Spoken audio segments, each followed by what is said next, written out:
Din sila, I guess, ayan na yung show na sinasabi natin both Brusco at Rene J ay very proficient in using this hero. So now, for Aurora MLBB, ang mga possible pang-counter na lang nila sa show, ang naisip ko kasi talaga Mathilda or Tigreal. Pero pwedeng makita ng Fnatic Onyx yun pagpasok ng second phase ng draft. Oo. So, kinuha nila yung Valentina dito ni Yue para may sarili silang real-world manipulation. And it's gonna be good kasi again, kino-consider natin for the longest time na magandang kit to against the Alpha na pwedeng lumabas dito mula sa Aurora. Open ng Fanny, however. Open ng Fanny ni Demon Kite. This might be a pick that they can seal in this slot kasi pwede nilang tanggalin yung mga remaining counters pagdating sa second phase. Yeah, if mag-alpha naman dito, yung side ng Aurora MLBB, I think ma-foresee na yon ng Fnatic Onyx Philippines. They could go with either Rafael Laban para hindi makumpleto yung Alpha Ruparo Society. Pero ngayon, Claude at mukhang si Kelra ang pupuruhan nila. Oo, talagang tanggal dito ng mga comfort picks para kay Gold Standard. Knowing na meron silang Eve and hindi rin ganun ka-reliable yung kanilang catch, mas mainam nang tanggalin yung Claude. And maybe they're considering of taking out the Harith para kay Doming ng fourth pick. So FNOP, they have a choice here. Pwede nilang tanggalin yung Harith dito sa second phase para malimitahan din yung mga pwedeng lumabas na gold laner mula dito sa Aurora MLBB. One thing na pwede na nilang isipin dito is again yung Tigreal na pwedeng lumabas dito kay Rene J. Yep, yung Tig na yun. Harith Moskov din. Yun na lang yung mga nakikita kong posible pang pag-agawan ng parehas nating gold laner. And even the 1-1, nakahapon ko pa nakakalimutan. 1-1 nga pala. Pwede nga naman lumabas dito yung 1-1 on both sides. If it's gonna come out from Aurora, might as well pick a roam or XP ng fourth pick, tas last pick nila yung 1-1. Kasi ang mahirap dito, lalo sa posisyon ng FNOP, pwede ka naman mag-pick ng 1-1, pero maka-counter ka sa lane.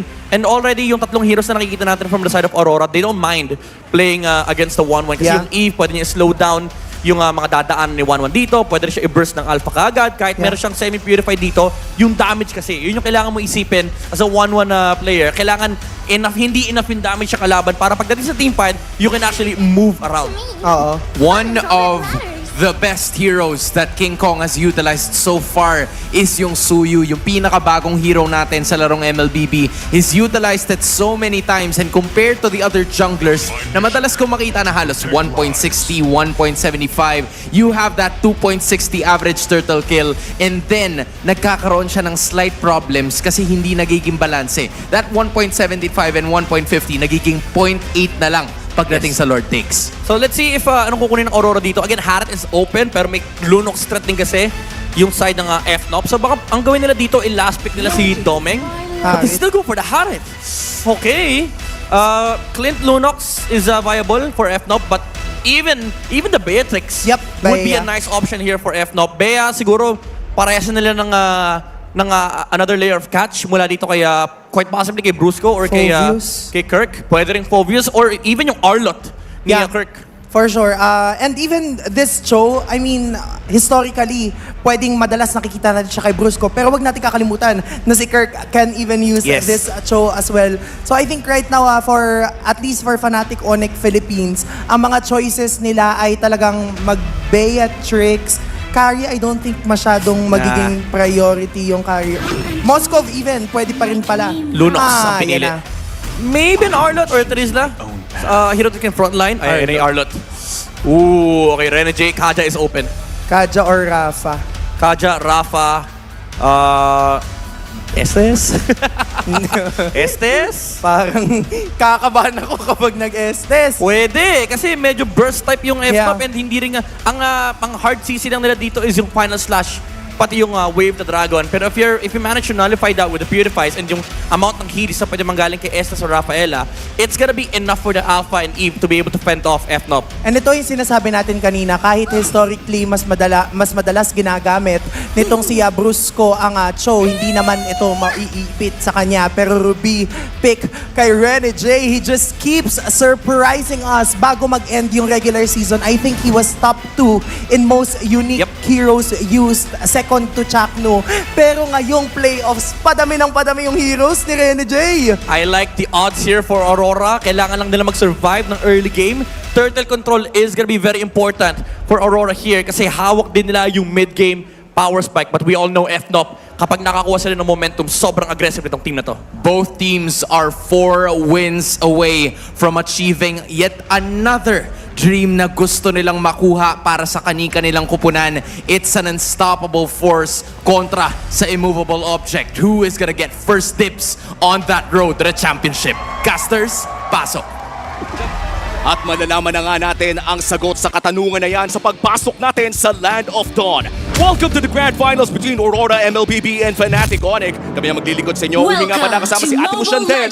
Ano ba ang ine-expect natin sa laban na to? Alam mo, dalawa lang yan eh. Pagdating sa Grand Finals at pagka malakas yung dalawang teams na nagkatapat, parang expect mo either sobrang bilis na magiging laban or i-expect mo na sobrang tagal nung mangyayari. Kasi yung mga Lord Dances natin na recently ay parang medyo nag-adjust na rin, humahaba na. Kung dumating sa time na parang mabilis, parang ngayon nasa stretch na ng mga teams. Kaya nga parang may mga oras na tumatagal tayo ng mga 24 minutes, mga 25 minutes, pero may mga games din na natatapos ng mga 11. At I think the earliest game natin ay 9:37. Yes. Napakabilis. Hawak ng ang record na yun ay hawak ng Fnatic Onyx. Kaya naman abangan natin kung kaya ba nilang sabayan yung ganun klaseng pace because right now mukhang kalmado pa naman ang ating Land of Dawn. Oh, definitely magiging focus lang to para sa mga players natin and most likely pipigilan yung jungling pattern. Again, napaka-importante na mauna ka na at least level 5. Parang dati kasi pa nag-level 4, diretso turtle ka na eh. Oo nga. Ngayon, kung kaya mo mag-level 5, why not diretso na? Kaya nga parang pag nakikita natin ngayon no, yung meta natin, medyo ibang-iba na talaga yung galaw ng ating mga teams. Minsan di mo maintindihan bakit mabagal. Minsan magugulat ka, biglang bibilis. At depende siguro yon sa mga hero picks nila. But right now, for Aurora, they do have the crowd control with that Edith. At may Ruby pa nga sila. Kung tutuusin, parang classic Season 8 meta to eh. Yung Ruby Eve. Kung naaalala mo. Parang meron kang crowd control tapos sa diretso ka if ever dun sa mga pag-zone na ginagawa. But speaking of zone, sabay din the lane. Renegade? Si Renegade yata magiging target. Makakapag-flicker out at mag-flicker in naman. Wow! Si Edward, ginamit na Earth Shatter at Onward. Pero nga lang, first blood para sa ito Onyx. Pero may pawilan naman si Demon Kite. Pero patay din si Kirk at mainit, saktong-sakto. Merong ginamit na real-world manipulation. So, palitan agad para sa mga players natin. Grabe yung palitan ng mga ultimates doon natin mo, Chantel. Pero ang turtle ay mapupunta pa rin sa kamay ng Fnatic Onyx. Kaya naman sila ang mananalo sa trade na yun. 2-2 ang ating kill score. Pero ibig sabihin lang noon ay nakalamang sa pagong ang Fnatic Onyx at hawak nga nila ang 400 gold lead sa ngayon. Looking at the team fight, Chantel, no, makikita natin na talagang G pindot na pindot ang ating mga teams. Oh, parang pag may nakasalubong, diretso na agad eh. Even Bruce ko dito ay nagbibigay ng information para sa kanyang mga kupunan at napakalalim yan. Actually, anytime may pwedeng merong pumasok para dito sa Fnatic Onyx Philippines, pero parang bibigyan ni Demon kahit ginamit na nga yung Wave the Dragon, pero parang ay! Nautog yung flicker para makakapag-shoot po out. Makakatakas ba si Brusco? At makakatakas nga! Ayan na, nagamit ang Cyclone Eye pero hinahabol pa rin siya, hinahunting pa rin siya. Tingin tayo doon sa may mapa. Tignan natin kung makaka-recall nga ba. At mukhang ligtas nga si Brusco for now. At ngayon, magsisimula na nga mag-purple dito si King Kong. Still, 1 minute bago lumabas ang ating sunod na turtle. At mukhang nagkakainitan na agad ang dalawang teams natin. Oh, yung mga ganong initan, yung sinabi natin na pag meron nasa harap, regardless kung tank ka or not, parang ganun yung gustong gawin ng mga teams natin. And continuous ang nagiging rotation actually for both of our teams. And even pagdating dun sa gold lead, no, parang yung mga gantong moments na 3 minutes, parang expect mo na at least 100 gold lead for both gold laners. Pero halos pantay para ito kay Domeng and even kay Kelra. O nga, tapos makikita pa natin noon na talagang minsan ay nag-overheat ang ating mga players na grabe na agad yung mga pasok, yung mga flicker biglang nababato agad at napakalapit ng ating community prediction poll. 51% ang nagsasabing Fnatic Onyx ang makakalamang dito pero yung 2%, men, parang ang lapit eh. Oo nga, parang kung iisipin mo sa naging performance ng mga teams natin na all throughout players, parang i-expect mo na meron pa mag-exceed sa expectation. And speaking of exceeding expectations, sinabi natin parang expect mo dito either sobrang bilis or super bagal. Pero sa dalawang teams natin, parang hindi mo expect kung kailan kailan anytime magkakaroon ng setup play. At ayun na nga, setup play ang ating hinahanap dito. Nakahanap na nga ng isa. Nakakuha pa rin ng Spear of Alpha. And si Kirk ay babagsak na nga rin ang agad-agaran lang. At bukas si Super Prince may hawak pa rin. Eve Ultimate ito. At hinahawakan na side ng Aurora yung Turtle para hindi na makakasilip. Yung pala magiging trading King Kong is gonna be the purple buff. So okay na daw na hindi makuha yung Turtle pero maganda to para sa side ng Aurora. 1-1 na ang ating Turtle take. At mukhang si Bruce ko pa nga ang ata ay susunod. Wave the Dragon na inagamit na. At hindi niya itutuloy ang paglalaban na yun. Pero si Kelra! Naku po, makakapag-brilliance out ba? Nagamit na nga din dito yung final slash. And for the players, ay hindi yung hatak pala dito. Akala ko merong Arlot Ruby nga pala yun. Kamuntikan lang naman. Pero yun na nga, still, just 100 gold lead para dito sa Fnatic Onyx. And still, napakalapit po ng ating Game 1 Grand Finals. Napakaganda ng laro.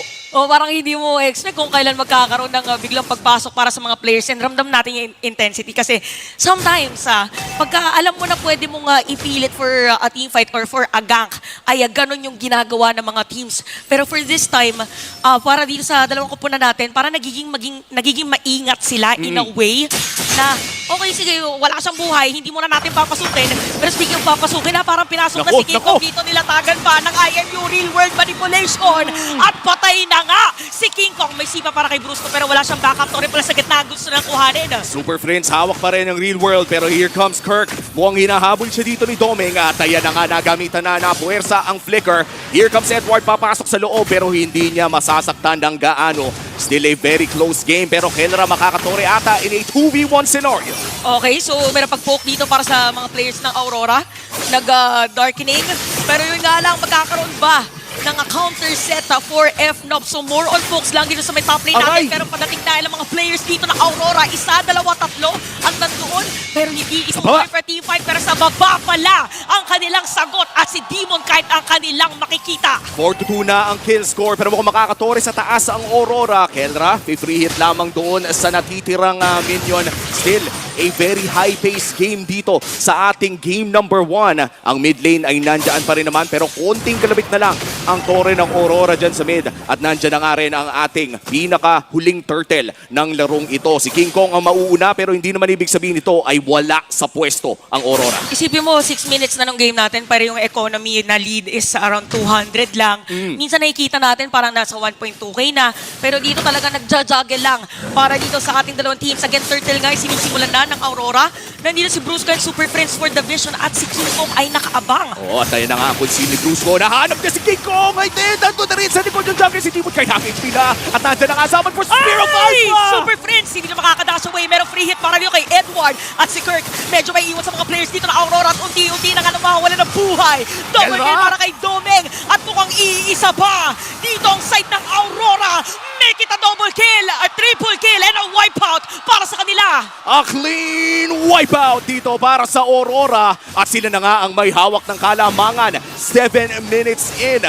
Wala masyadong team ang nakakagawa ng ganitong klaseng play. Early game against Fnatic Onyx. Panoorin natin ang Infinix Instant Replay. Nagsimula ang lahat sa pagpasok ni Brusco. Pero tignan mo naman yung pag-re-engage ng Aurora. Oh, ang ganda nung RWM ni Uwe kasi diba meron yung konting crowd control sa dulong-dulo na parang no easy way out para dito sa FNOP at unti-unti na nga nawala yung mga players. Malaking spike to para kay Domeng kasi triple kill, hindi pa siya napapatay. If I'm not mistaken ay parang hindi din na-force yung kanyang Purify at that time. O at this point, no, mukhang naghihirapan na ang Fnatic Onyx dahil kadalasan ay sanay talaga silang nananalo in the early game. Kaya naman in this Grand Finals, mukhang preparado ang Aurora against the playstyle of Fnatic Onyx. At mukhang itutuloy na nga nila ang pag-push dito sa may bandang top side. At hindi ito madedepensahan ng Fnatic Onyx. Lumalaki ang gold lead ng Aurora MLBB. Papasok na ng 2K mark. Parang anytime din ay tatalon dito mga players ng Aurora. But again,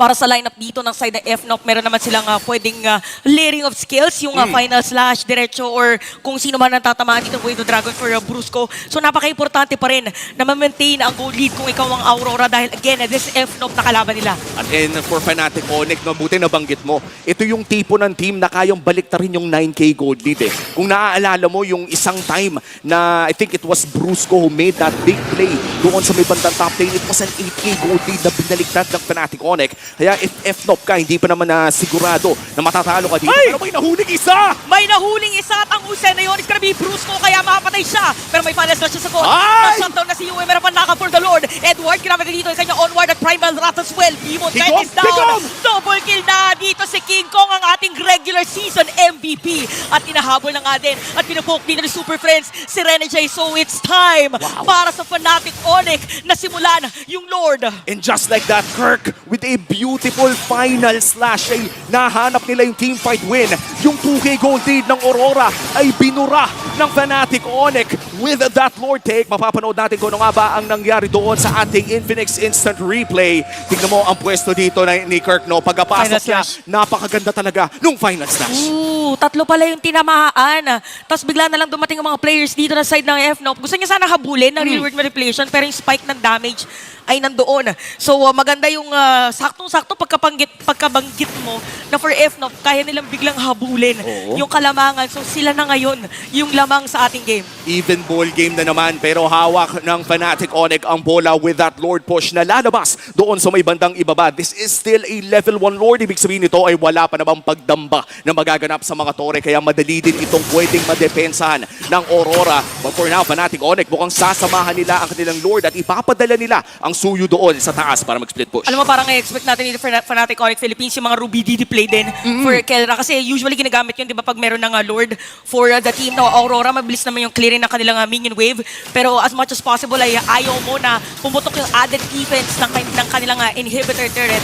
So Brusco ay nandito sa may side ng Lord, pero parang disiplina muna ang paiirali ng FNOP. Mukhang ayaw nilang biglaan din silang mabaliktad. Kirk, nice check push. Nalaman nila na nandyan si Rene J. At mukhang makakadepensa ng matiwasay ang Aurora. Walang laban na magaganap, pero makakuha ng tore ang Fnatic Onyx. Lamang na sila ng 1,200. If you're Fnatic Onyx right now, mukhang kontrolado nila ang pacing. But in terms of late game, no, medyo pantay ata ang ating tinitignan considering this is a Harith versus a Lunox. Alam mo na nabanggit mo yung late game, parang na-foresee na natin na pagkanto na yung trajectory ng laban ay mag-aatayan na lang yan na okay, Lord na lang tayo. Parang delikado kasi na parang ipilit natin na magkaroon ng teamfight. So maingat din yung Aurora ngayon even for FNOP kasi alam nila yung capacity nung kanilang kalaban na biglang baliktarin yung sitwasyon ng teamfight. Oo, talagang respect for both teams. Ayaw nilang pairali ng kanilang pagiging maasim ng konti. Especially in Game 1, no? Ito yung tinatawag nating tempo setter. Ito yung tipo na kapag nanalo ka ng Game 1 sa Grand Finals, kadalasan ay nakakaisa ka pa o ikaw talaga ang may hawak ng pacing ng buong serye na to. Mind you, this is a best of 7 series. Napakatagal ng best of 7 kung aabot tayo ng 7 games. Tapos yung mga 7 games na yun, tig to 20 minutes. Kasi Hindi parang sure. ganun din naman eh. Kasi parang mag-lure dito yung side ng FNOP. Depende lang kung paano nila kakapitalize. But so far for Aurora in terms of items ay halos magkakapantay lang din. Parang hindi nagkakalayo. Probably yung gold na lang ni Demon Knight and ni King Kong yung may discrepancy. Yun na lang talaga, no? At malapit na nga mag-lock build dito si King Kong. Suyu, isa sa mga pinakabagong hero. Makikita natin na talagang yan ang nagiging go-to build ng maraming junglers. Yung konting may spell vamp, konting may cooldown reduction. Pero nandiyan na nga ang Lord. This is the Luminous Lord already. At kung sino man makakakuha nito ay may malaking chance actually, na makakuha ng inhibitor turret. But right now, nagpakita na si King Kong doon sa may bandang itaas. A 5v4 scenario in this Lord area. At kita natin na although kahit lamang ang FNOP pagdating doon sa kanilang gold lead, ang Aurora ang nagtatry na mag-take ng position sa Maya Lord. So very crucial dito kung paano yung magiging positioning ng kanilang mga post sa 5s. But for Rene J, parang nag-aabang din siya kung sinong papasok doon sa bush malapit sa area ni Brusco. Conceal is available dito para kay Brusco. Pero mukhang naghahanap pa ng pwesto ang dalawang kupunan.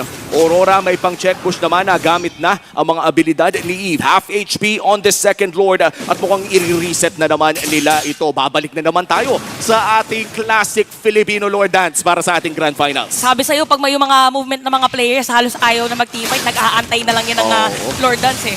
Pero medyo may advancement, grabe yung flicker tapos sipa habang nakuha na ni King Kong yung Lord. Aalis doon sa may real world manipulation pero hahabulin na nga si Brusco at meron pang flicker pagpasok para dito kay Rene J. Si King Kong kanya makaka-target pero makaka-set up ba? May counter na final slash para kay Kirk para mapaalis ang mga players ng Aurora. Lord para sa presyo ni Brusco at dito na nga natin masasabi, ito yung mala roadman na galaw ni Brusco. Kumbaga, kung Chicago Bulls ang Fnatic Onyx, ito si Dennis Rodman, okay lang kahit mamatay. Oh, I got it. Okay I got it. lang. Ako na bahala sa lahat ng mga pwedeng ibato ng Aurora. Pero kinagandahan na for Aurora Omi. Sasalubungin pa yata nila yung Lord. Alam nila na wala yung tag-advance. Alam nila na wala yung taga-vision. Pero alam din yata to ng F-Nope. Super Prince na nandun sa may Gedli, pero mukhang nakita na nga rin siya dito ni Edward. Mukhang mabifear at hindi naman pala. Second dash na gamit na at mukhang si King Kong ay nasa pwesto na rin. Looking for that big play. Meron pa na slash para dito kay Kirk. Set up pa ng mga players pero may counter set up play para dito kay Demon Kites. Domin Kamatik na ginamit yung Summit Force. And patay ang isang player dito ng Aurora at unti-unti na kamawa ng buhay ang iba. Pero makakatakas yata dito si Renny J. Or hindi, makakatakas at papasok si Demon Kites. General goes down at mukhang may nasipa pa ngang isa. Real with manipulation mula kay Yue at si Brusco ang nasusunod. Si Domeng papasok at hindi na nila itutuloy. 1-4-2 ang trade natin. Take note guys na may nakuha yes for Aurora at meron pang Lord dito F-Nope para madedepensahan yata dahil nandito naman si Renny J at si Yue para salubungin yung Lord. At ito na, kalma na naman tayo. Oh, tahimik muna ulit. Tahimik na naman dahil nawala na ang Lord, natapos na ang team fight, isang reset na naman ang ating inaabangan. Ito talagang sinasabi nating systematic pero aggressive ng mga teams. Tsaka sumakto na to dahil systematic sila tsaka aggressive, controlled aggression ika nga para sa dalawang teams. Kung babalikan natin yung inilatag ng panel kanina, around 15 minutes yung average time ng F-Nope, 16 minutes naman para sa side ng Aurora. So sanay na sanay sila sa ganitong duration ng laban. So imagine na lang kung gaano ka-intense ngayon nagiging comps nila na lahat na siguro ng tunog ay nagawa nila every time nagkakaroon ng team fight. Oo, pero mukhang kalmadong-kalmado yung mga roamers natin dito, no? Si Renny J at Pulsuhan lang. Pulsuhan. Pero syempre, hindi rin naman nating naririnig kung ano talaga yung mga comps nila. Pero panigurado, ito yung sigaw na nasigaw yung loob nila. Kumbaga kung hindi man lumalabas sa bibig. Ito. Ito. Kumbaga seryosong-seryoso na talaga. RG boys, no? Kapag stars na ang usapan. Pasigaw talaga yan pag nakita mong merong viable na target. Uy, by the way Twilight Armor para dito kay Kirk. Uy, okay niyan against yung burst damage na pwedeng ibato ni Domeng. Tandaan natin na bago na ang Twilight Armor, mas madalas na itong pwedeng i-proc. Kaya ibig sabihin nito ay yung mga yung mga short instances ng damage na pwedeng ibato ni Domeng ay pwedeng mabawasan na malaki. Brusco with a concealed play, pero mukhang nakita siya ng Aurora, kaya naman hindi niya ito itutuloy. Lord, malapit nang lumabas and this will be the third Lord of the game. Hindi pa naman ito ang default Lord. So, ibig sabihin, merong information dito yung Aurora na walang concealed play na pwedeng gawin si Brusco. Again, for Brusco, wala siyang immortality. Si Renny J meron naman. Minsan sa mga most crucial moments ay napakakailangan yung extra life na pwede ka sana makatakas. By the way, sakit na ni Kelra. Nararamdaman natin nung nakita yung damage dito laban kay Edward. Alam mo naman, kapag Lunox late game, pagka nabigwasan ka ng Darkening Chaos Bolts, medyo mahapdi talaga yun. Pero half HP na para sa ating third Lord of the game. Brusco looking for that one big play. Okay. Ginamit dito yung real world manipulation. Kirk is gonna be down. Meron pa sipa para kay Brusco. Medyo maliliit nga lang pagpasok din yung Super Friends. Brusco is down. Pero may shutdown dito against Domeng. Saka may dito ni Kelra. Meron pa mag-freeze para sa kanya. May immortality si Renny J. Pero si King Kong ang nakakakuha ng Lord. At mapatay pa nga niya si Demon Kite. So si Renny J na lang natitirang buhay para dito sa side ng Aurora. Sobrang kalmado ng galaw ng Fnatic Onyx. That was a great engage coming in for Aurora. Pero hindi sila nag-scatter.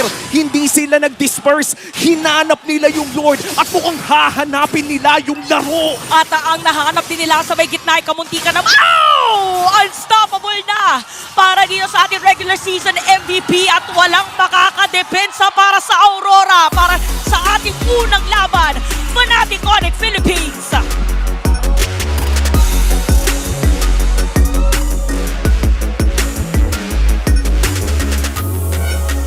At ayan na nga, nabigyan na ng isa. Aurora MLBB goes down in our game number 1. Fnatic Onyx, calm under pressure. Pinakita na nila na sila ang mangunguna sa ating pinakaunang laro in this best of 7. Matagal-tagal pa ang ating lulutuin dito. Talagang inikot nila at hinanap kung nasa ng mga players. Napakagandang performance para sa kanila. Aalamin na natin kung ano nga ba ang mga kaganapan. Punta na tayo sa ating mga tropa sa Infinix Game Tambayan. Fnatic Onyx Philippines Sonics! Nagustuhan nyo ba yung laban na yun? You hear their screams, you hear their cheers. At ngayon, maganda ang naging simula ng number 1 seed from the regular season. They're not backing down. At nakita natin yun with just a single team fight to determine the fate of this game. What a great game coming from Fnatic Onyx Philippines. All throughout the game, nakakakita tayo ng sobrang gagandang plays coming from both of the teams. I think it was the first turtle na Aurora MLBB was able... second ba sinabi ko? First. Basta second turtle na Aurora MLBB was able to wipe out their opponent. But then nung pagpasok ng Lord ay dun umarangkada ang Fnatic Onyx Philippines. Pero ang MVP natin is the Beast, the Sky King Kong, na ang ganda ng nagiging performance all throughout the match. Yes, sobrang relatively low scoring yung kanyang game. But still, yung pinapakitang rotation coming from King Kong na mula playoffs, yun yung same na ginagawa ng Fnatic Onyx Philippines na yes, nabasa ng Aurora MLBB kahit papaano ng mga earlier stages of the match. Ang ganda na hindi parang naging hindrance yun for King Kong to be able to secure yung mga necessary objectives for his team. Ito yung mga sinasabi natin kanina na magkakaroon ng may mga magagandang plays dito yung Fnatic Onyx Philippines. This was the first Lord na sobrang ganda ng pagkaka-pick off ng Aurora MLBB against kay Brusco. But that triple final slash coming from Kirk led to their win in that specific skirmish. All throughout the match, alam ng parehas na kupunan kung sino yung dapat nilang targetin at alam nila kung kailan nila dapat gawin yung mga ginagawa nila.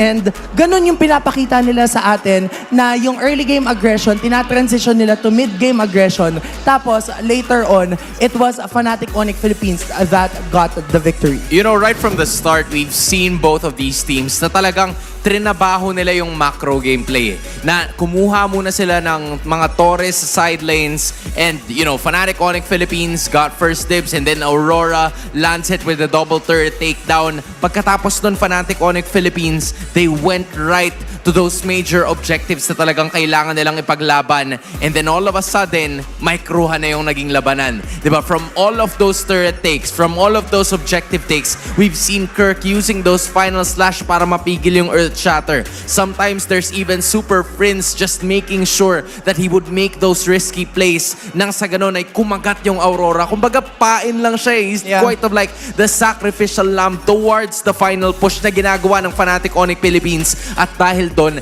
mas nabibigyan ng space itong si King Kong to not only get the gold, but to also deal some damage dahil hindi alam ng Aurora kung nasan siya nakapwesto most of the time.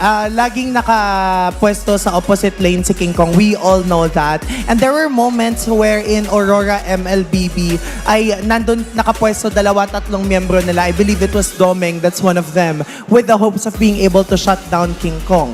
Kaya nagiging maganda yung ginagawang ganon ni King Kong ay dahil all throughout the match, si Kirk, si Super Friend, si Brusco at si Kelra nakakahanap ng ibang skirmish na makakapag-benefit sa kanila. There was a single time na nag-rotate yung Aurora MLBB towards King Kong tapos ang naging response ng Fnatic Onyx ay mag-rotate towards Demon Kite. And to me, that's a very parang wonderful trade kasi parehas junglers but at the same time, may nakukuha kahit paano na isa pa dalawa yung Fnatic Onyx Philippines eh. Kaya kahit mas mataas yung kill score dito ng Aurora MLBB dahil sa Fnatic Onyx Philippines napunta lahat ng Lord na necessary para makakuha sila ng espasyo sa mapa, yun yung nakapag-lead sa kanila towards the victory. And since day 1 ng regular season, binabanggit natin kung gaano kahalaga makakuha ng espasyo sa mapa, lalong-lalo na sa early game. Nakuha yon ng Aurora, but it was Fnatic Onyx Philippines na nag-transition nun to ensure that they will be able to secure the victory. The space was given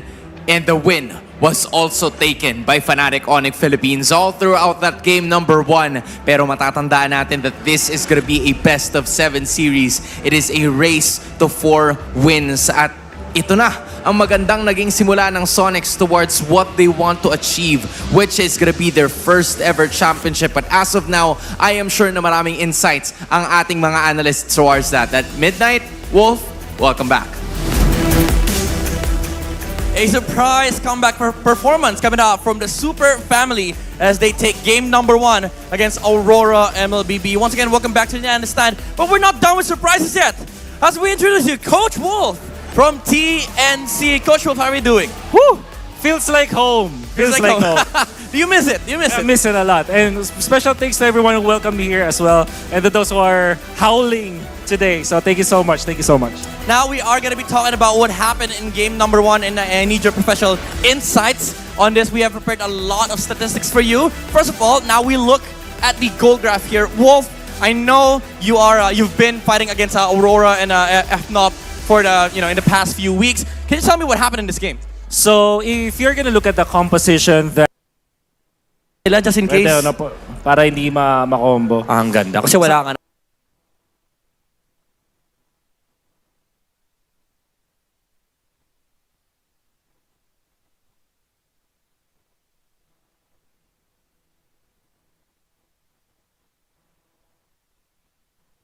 For 15 days.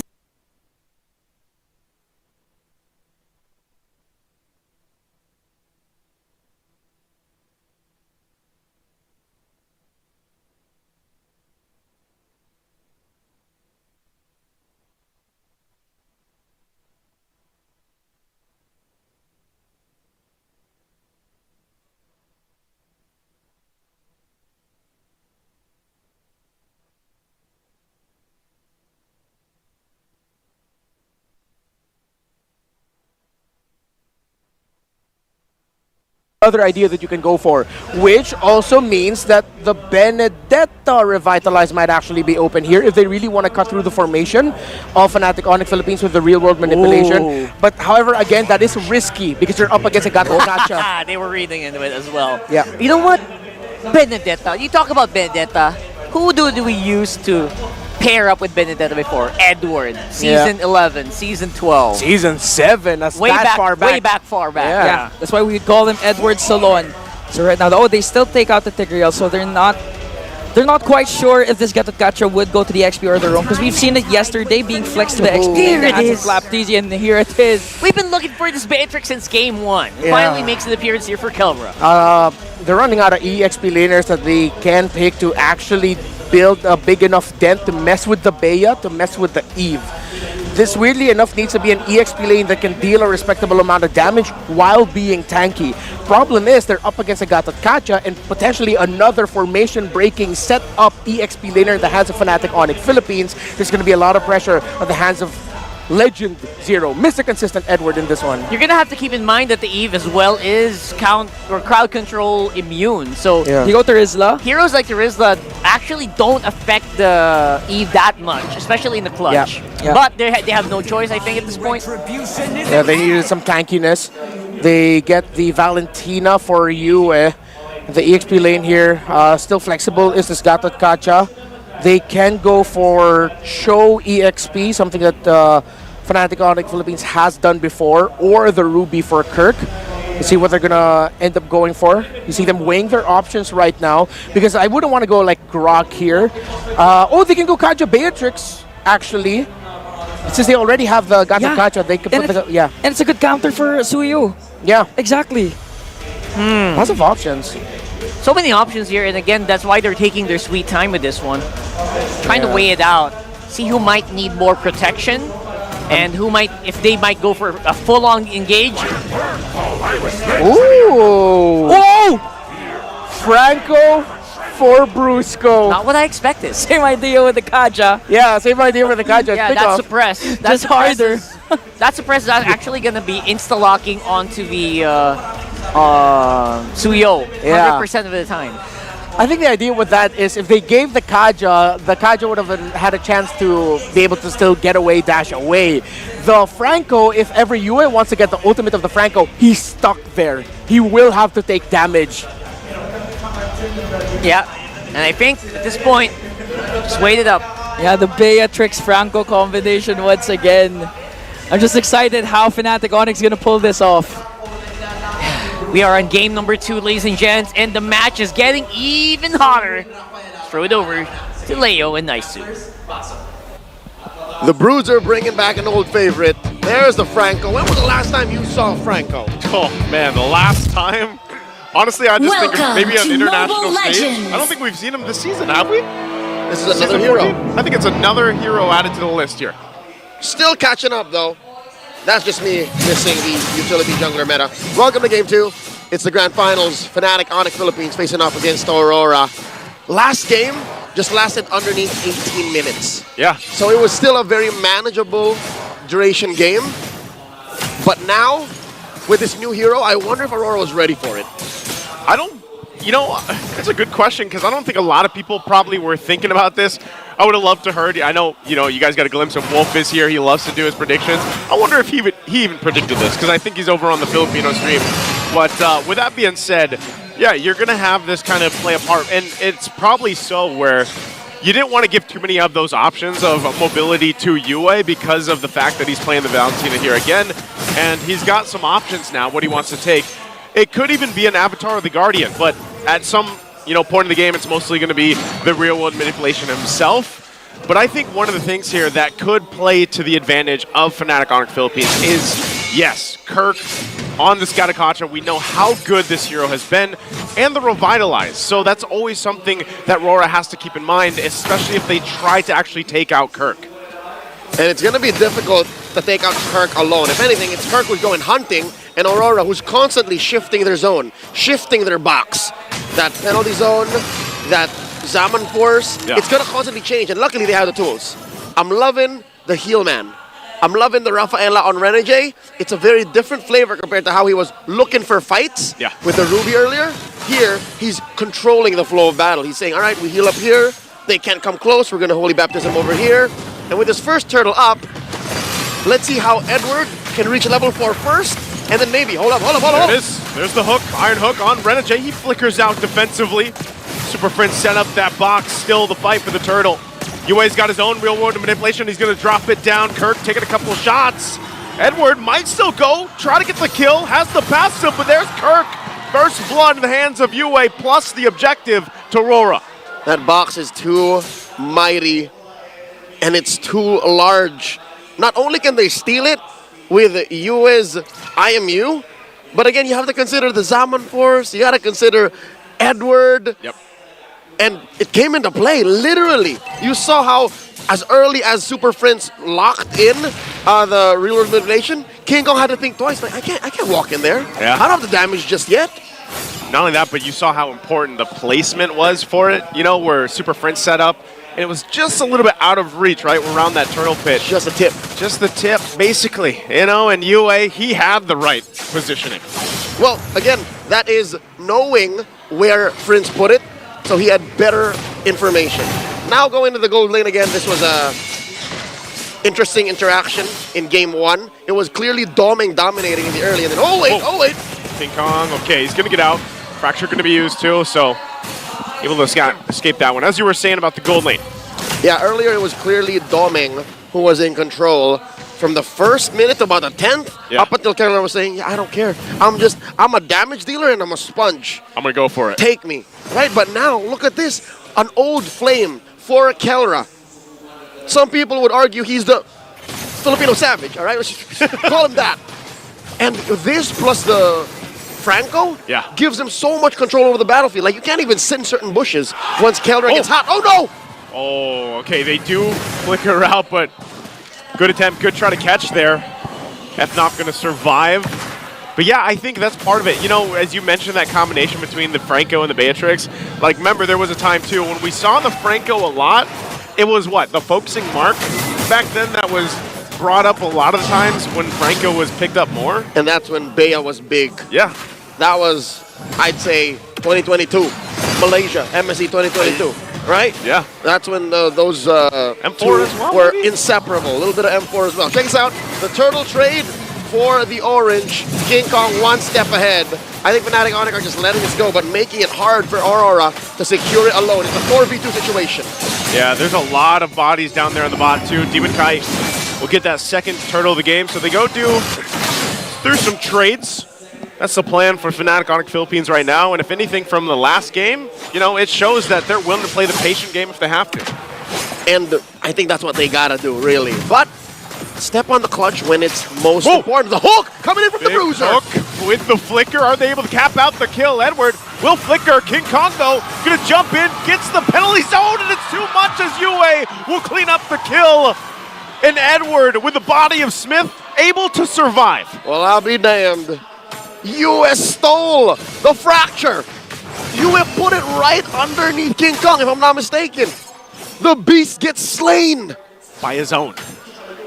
Not by his own hand, but By his own tool. tool, basically, Dear right? Lord. And this is exactly what I'm saying. Aurora have to play it controlled, disciplined, but know when to switch it up. And boy, oh boy, did they switch it up well there. Was it not Brusco started with the hook? It was, and it was a good attempt because it doesn't get better. It doesn't get much better than that. You got the hook, you flicker to the turret, and you killed the jungler. Yeah, so it was a good attempt from Fnatic on the Philippines, but Aurora definitely counterplayed it. Just shows how in sync and how well accustomed and attuned their communications are. Being the newest kid on the block, Aurora, announced as the newest franchise in Season 14, are now in the Grand Finals playing like this, making the Thunder Gods sweat. 6 minutes and a half in, about 1,000 and change up ahead. Is it just me, or is Fnatic on it playing for Turtle? This time around, they might want to get this one, unless they just keep trading objectives. It's the last one. Last one of the game. They don't want to... I wouldn't assume they want to give 3 for 3 to Aurora, but maybe they're also just saying we don't care. Yep. It looks like that's the case here. They're going for the perp. Yeah, it's going to be up. Oh, they get a call, though. They actually might try to make a play. Whoa. They're going to try to make their way. Yue has the real world manipulation. He's going to get hooked by the iron hook. Demon Kite will still get the turtle, though. Brusco in trouble. Yue's going to go down. They trade it out for Brusco. And FNOP keeping things together in the mid lane. The 1-for-1 trade mid for the roam. And I don't know if they're going to get more. Kirk not going to catch that Unbreakable. That's a small side grade. And throughout that whole fight, it started off with Fnatic on it just catching up. That was King Kong pushing that top lane and then making a beeline for the turtle fight. I mean, I think 3 out of 3. Great start for Aurora, but Fnatic on it not exactly out of it just yet. It's small little trades, For every big haymaker from Aurora, Fnatic gets like a body shot. And I think that's why you really have to kind of look at, once we get to these Lord takes and everything else, the way that Fnatic will approach those might be differently than what they did for these 3 turtles, because, the itemization as well is important to them. There's a Malefic Aurora now for King Kong. Going to be working to take out some of the tankier members, and so far that's been Edward on this Terizla.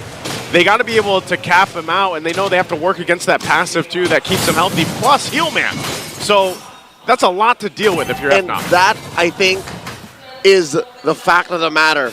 Something that we don't really mention much, the fact that Renegade is controlling exactly where Aurora can go and how much of them Fnatic on it gets their hands on.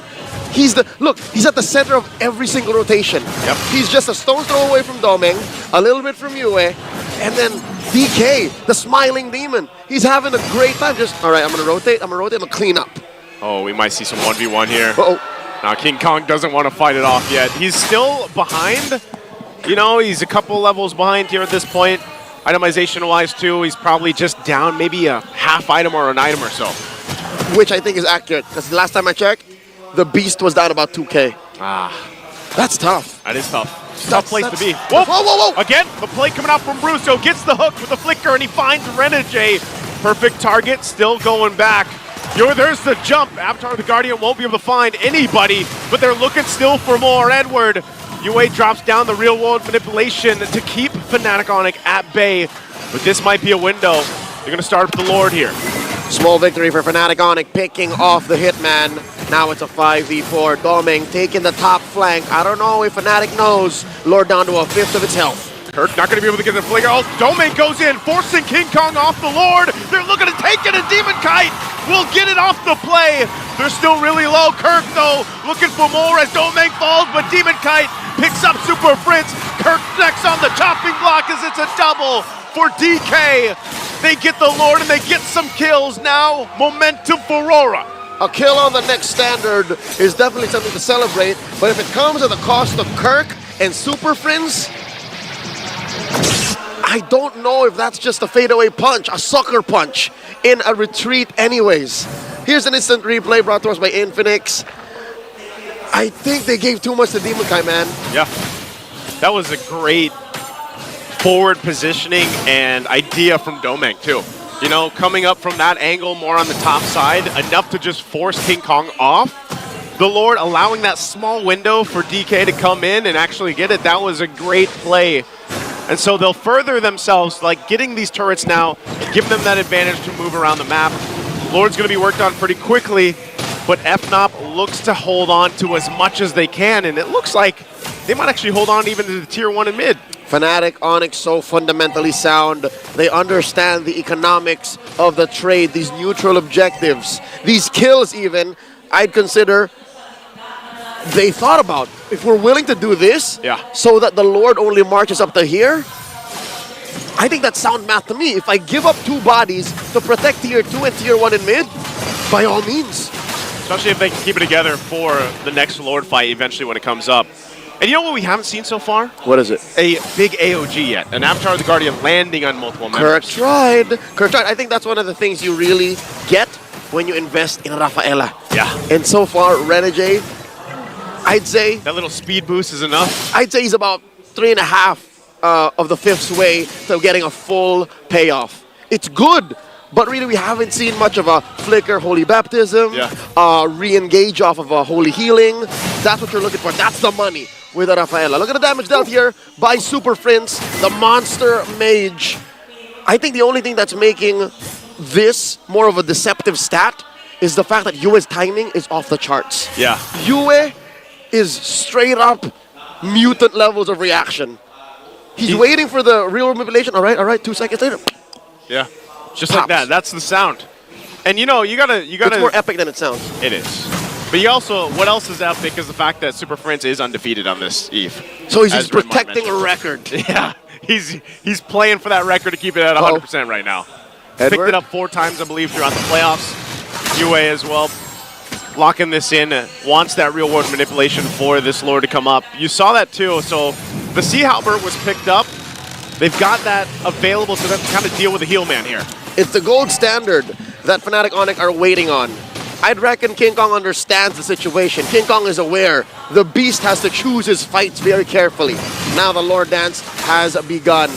Lord now at 3/4 health. Upper quarter spawned. Kirk looking for a taunt. Gonna go for the reset. Penalty zone gonna be used by Edward. They drop it in. A flicker already gonna be committed, and they disengage after seeing both those real world manipulations drop down, but Renegade will get taken out. And this might be the opportunity. Kirk doesn't have the Avatar of the Guardian, but they'll set up around the Lord. Hitman gets hit with a double tap. Kelra plus Super Prince. Enough damage to pop the Rafaela. Now it's another 4v5. Remember, the last time this happened, Aurora scored the Lord. I wonder if Fnatic Onyx can fix that now. Edward gonna hold up the front. Kirk as well. Edward less than half health. He's gonna jump in with the penalty zone again. Edward goes down, and Demon Kite gets the Lord again, keeping Rora their hope alive for now. They'll disengage from the fight after losing Edward. Universal truth. Suyu with a 7 retribution, already very difficult to contest regardless of who started the Lord Dance. Add on top the world-class talent of a Demon Kite, the Smiling Demon, the very first MPLI champion that the Philippines has ever had back in 2023 in Jakarta, Indonesia. Come on. Come on. Come on. Even the Beast has to consider the fact that, given he is down a large amount, that's still that's a perfect combination. They were down a man, Joseph. They were down a man. They were down a man, and look right now, Demon Kite looking to hunt down the King of the Jungle, King Kong. No. DK versus King Kong. Looks like he's just gonna go ahead and wave off and be like, yeah, I'll clear this out. Let them do their thing here. So Lord's already taken care of. What does Rora actually get off this Lord take? Oh, there's the pull again. Iron Hook gonna be able to find Domang. And Kirk goes in with a massive Avatar of the Guardian, and they collapse down. Edward on the run, has Renegade's speed to help him out. Demon Kite will get away as well. So even with the Avatar of the Guardian hitting 3 members, they only get 1. I couldn't name a more perfect target. It's not like there was anything Domen could have done. He has a flicker. And I think it was a 3 or 4 seconds cooldown when he got hit by the bite and the hook by Brusco. So that was a random penny that they just played. Oh, look at this. That's kind of how it is. It's a lucky pickoff. That's Franco though. Like, think about all the times we've seen Franco in competitive play. But it's not as simple. It's that one hook. It's the one hook factor. And the Fnatic Onyx, because of that kill onto Domeng and how well they've taken care of the map, have nullified Aurora's gold lead. They're up now by about 500 gold. See the massive difference between Kelra and Doming. That's what I was telling you earlier. Yep. Despite what's happening between Demon Kite and King Kong, as long as Kelra hasn't died yet, and they keep feeding kills, sacrificing. Yep. Blood for the blood god, for the gold standard. For the gold standard. He's gonna get there. It's already there. I mean, look at the gold difference right now, and this is really what you're talking about is that, what, 2,000-ish? Almost 2,000? And the question is, who's gonna find him? Who's gonna get him? Is it gonna take another Domeng flank? Is it gonna take Demon Kite show himself early so that he just bullies Kelra into a kill? It's difficult. There's a lot that Rafaela can do. The difficult part of it is Kelra is so protected with this lineup. But not the dive Beatrix like this. Yeah. Not the dive Kelra. And now look at this, he gets the wind of nature. So it's even more difficult because even if you get in range, if you're Aurora, to get to Kelra, he's gonna be able to move. I mean, we've seen a preview of his mechanics so far. And that's to protect him from Demon Kite, one of the easier ways to get at him. But if he's just standing there, him versus Doming, him versus Yue is another story. Yue and Doming would have died from a Wesker shot. Yeah.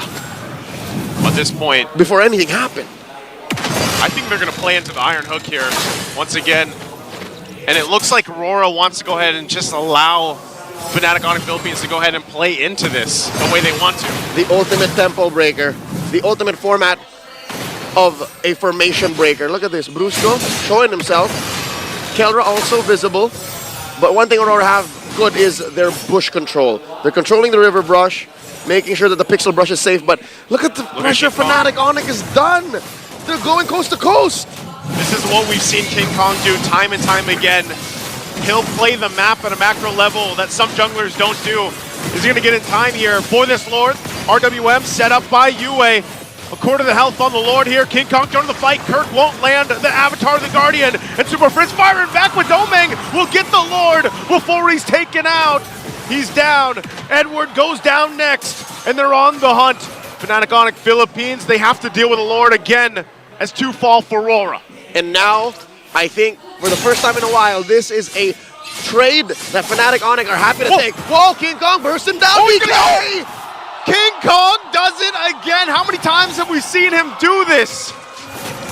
He'll take that 1v1. The beast devours the smiling demon. A shutdown kill on DK. And now, despite having a Lord, Aurora are up against the ropes. 4 members of FNOP in the base with Renegade and Yue left to their own devices. They should be able to defend, but the base turrets will be worked on. They hold on to one in the bottom lane. And Kirk gonna jump out defensively here. But man, what a swing for Fnatic Onyx. It was a long time coming. I'd say it was a spring, just coiled up, up until it just gets released. And the fact that King Kong held out.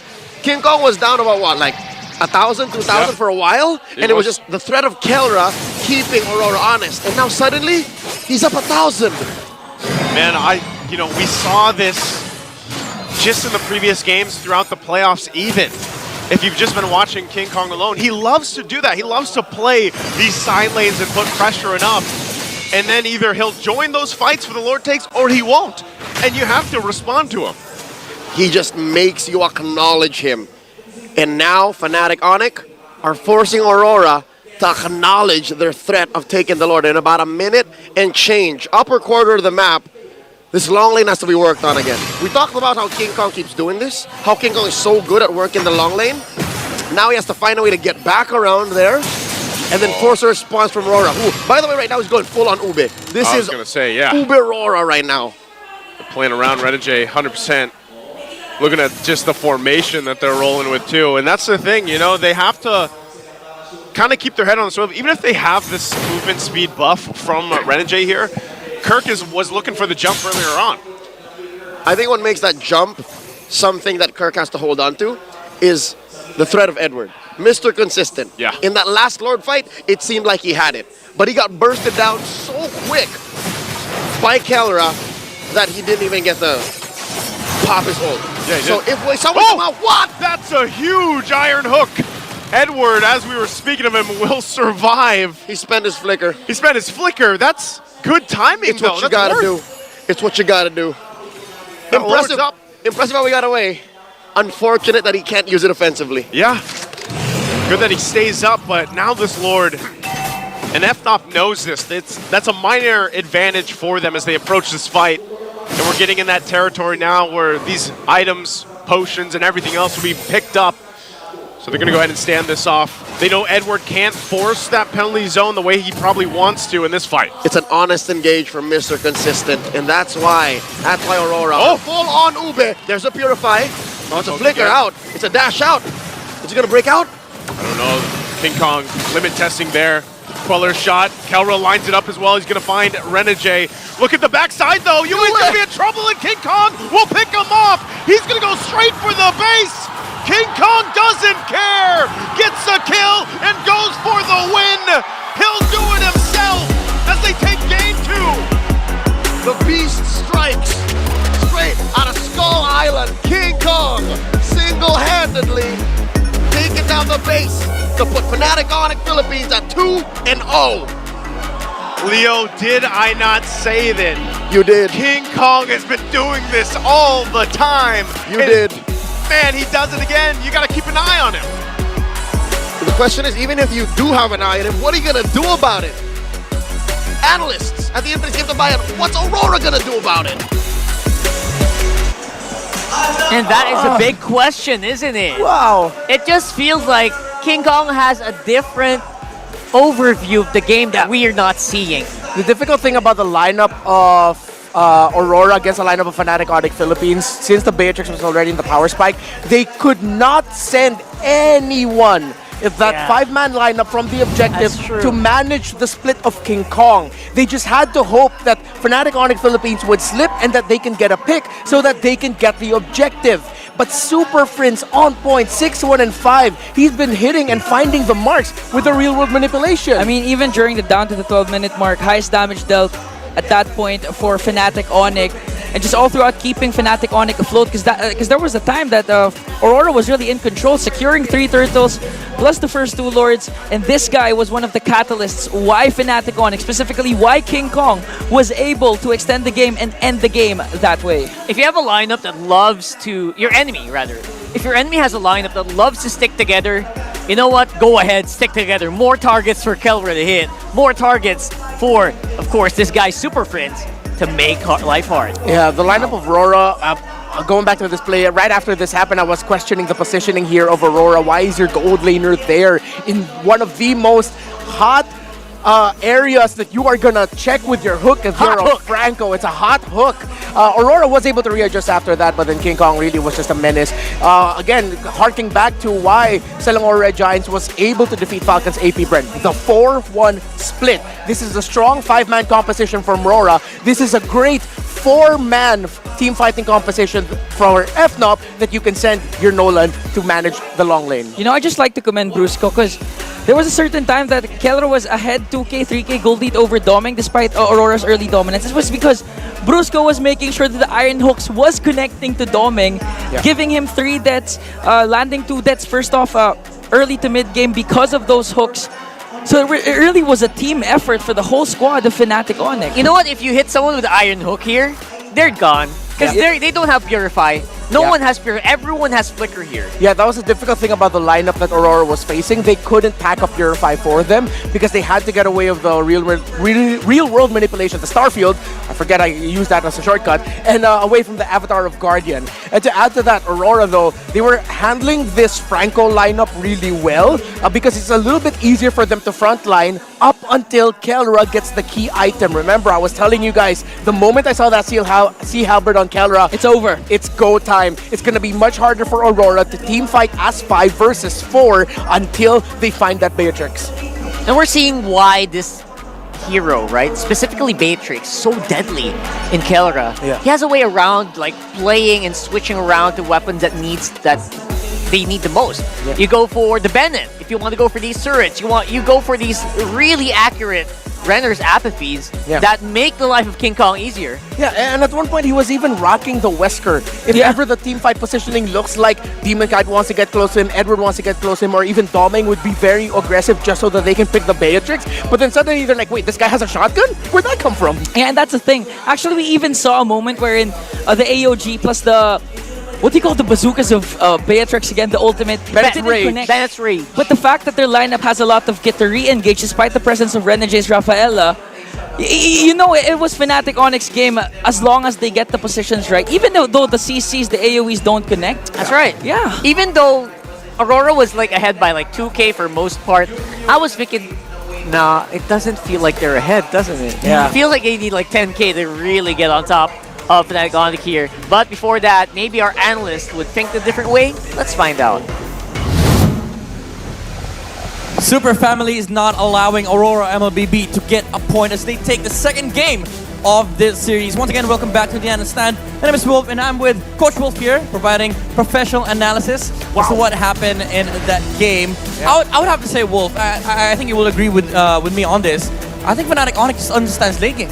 Yeah, they basically went to their win condition. They took the game to a part where they can win, which is essentially during the latter portions where you know that the Beatrix can just one-shot people together with Eve, which we saw. And then the walking win condition of the Franco where you just have to hook someone or bloody hunt someone, you're gonna win the fights. And obviously, the map split coming out from King Kong with this Nolan, nobody from the side of Aurora can actually catch him across the map because it's just so difficult to do. That's the strength of the Nolan. Yeah, I just want to highlight, like, you know, Aurora MLBB, they took a lot of the neutral objectives, they took a lot of towers, but again, it's the same storyline as with game number one. The gold lead doesn't really reflect how much they're stronger compared to Fnatic Onyx, and as you can also see on the other side, they keep finding trades from Onyx. They keep finding the towers, they just keep farming, and it came to a point where the Franco and the Beatrix was able to find the targets that they need. Now, looking at the damage dealt comparison here between these two teams, again, it was Aurora MLBB that was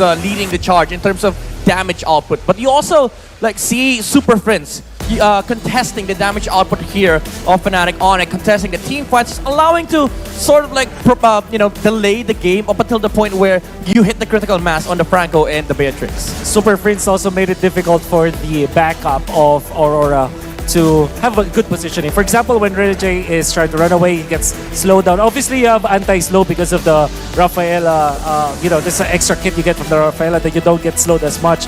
However, with the poke damage coming out from Super Prince, it makes it so difficult for Aurora to catch King Kong or Kera into the backlines or maybe across the map because they always are getting poked. And I think it's also because of the river control that you get from this composition coming out from Fnatic.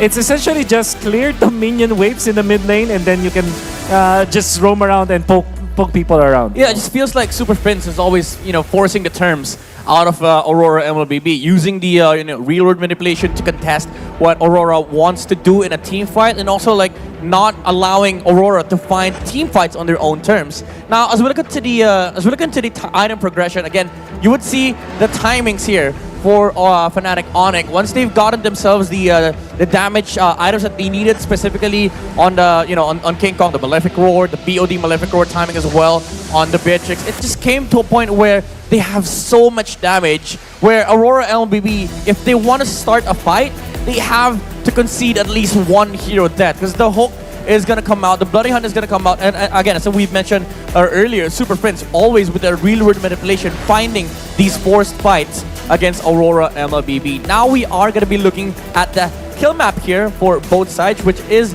really, really important. It's next to Wolf, as some online people would see. It is right next to Wolf.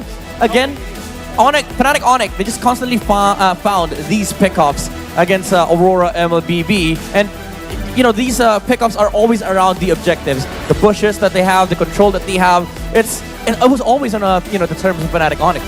I believe that for Fnatic Onyx, they kind of toned down a little bit during the early stages of the game. But when they found that they can one-shot people, I think they waited for the halberd as well as the glowing wand and Yeah. then the dominant size. If you combine it all together, now you can see that the Rafaela and the healing factor of the Rafaela is a non-factor at that point. You can really burst down people with that combination. Yeah, it was very obvious. Again, Fnatic Onyx just understood that it was their timing. They got control of the bushes around these Lord objectives, which was really important for them to secure this victory against Aurora MLBB in game number 2. But that's it for game number 2. But before we head on to game number 3, let's talk about the world and let's talk about the M6 with the M6 news with Mara Aquino. Welcome to the last episode of M News, where we bring you the latest in the competitive world of MLBB. The road to M6 World Championship continues, and here are the schedules for the region currently heading towards the playoffs. MPL Indonesia Season 14's playoffs will be happening on October 23 to October 27, and the top 2 teams will secure a spot at the M6 group stage. Then, MCC Season 4 will take place from October 26 to the 27. The champion will head to the group stage, while the runner-up will fight in the wild card. Next, the M6 World Championship China qualifier. Their playoffs begin on October 26 to the 27th. And like the MCC, the champion will head to the group stage, and the runner-up will secure a wild card slot. For MPL Malaysia Season 14, expect their playoffs from October 31st to November 3rd. The top 2 teams will head straight to the M6 group stage. And finally, over at Cambodia, MPL Cambodia Season 7, we have a report from M News correspondent Lin Ching. Pasok. Thank you, Mara. And hello, MPL Philippines. Li Xing here as your correspondent of MPL Cambodia. Let's talk about what happened in MPL K8 Season 7 playoff the first day. So, See You Soon were able to surprise us with a 3-0 clean sweep onto Team Flash K8. And despite having an 80% of roster changing, they proved to us that they are the reigning champion of MPL K8 Season 6. And it's so surprised that what they can do, even though they were struggling in the regular season.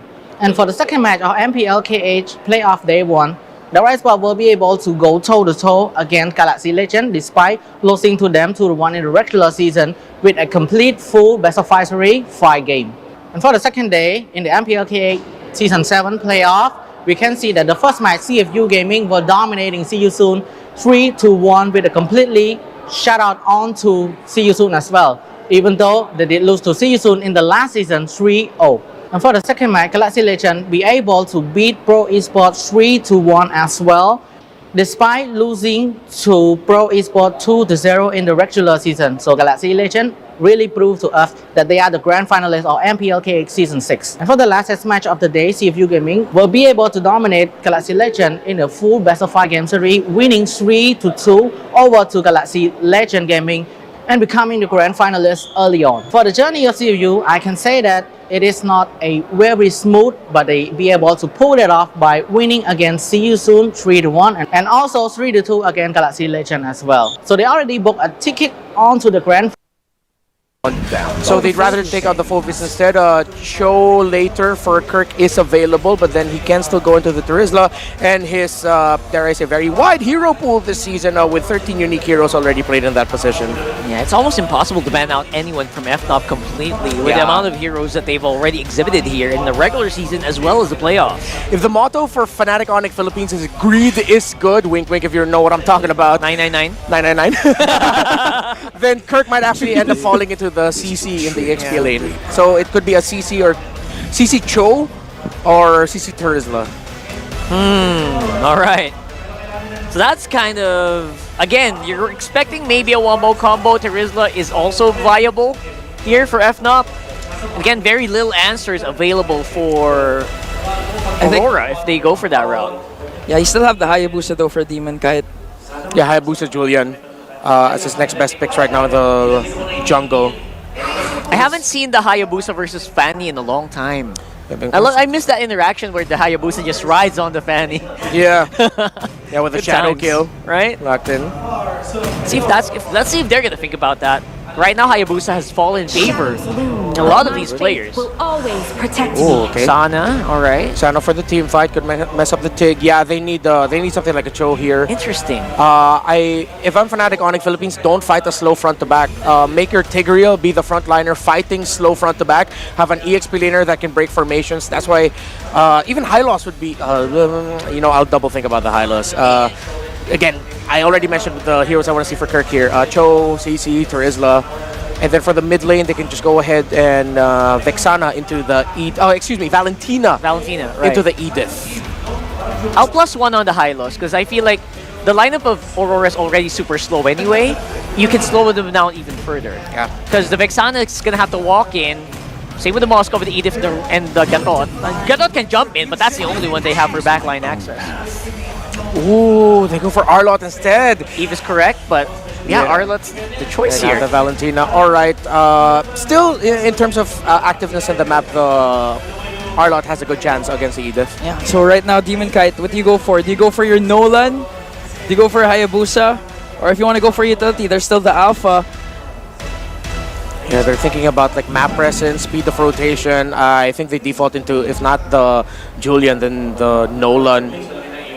But the Nolan up against the Tigreal. Oh, that's good luck, right? You can't really take out the Tigreal. The Tigreal feels like it blocked out so many junglers. Yeah, you see for Demon Kite. Yeah, exactly. You see Rora stumped right now.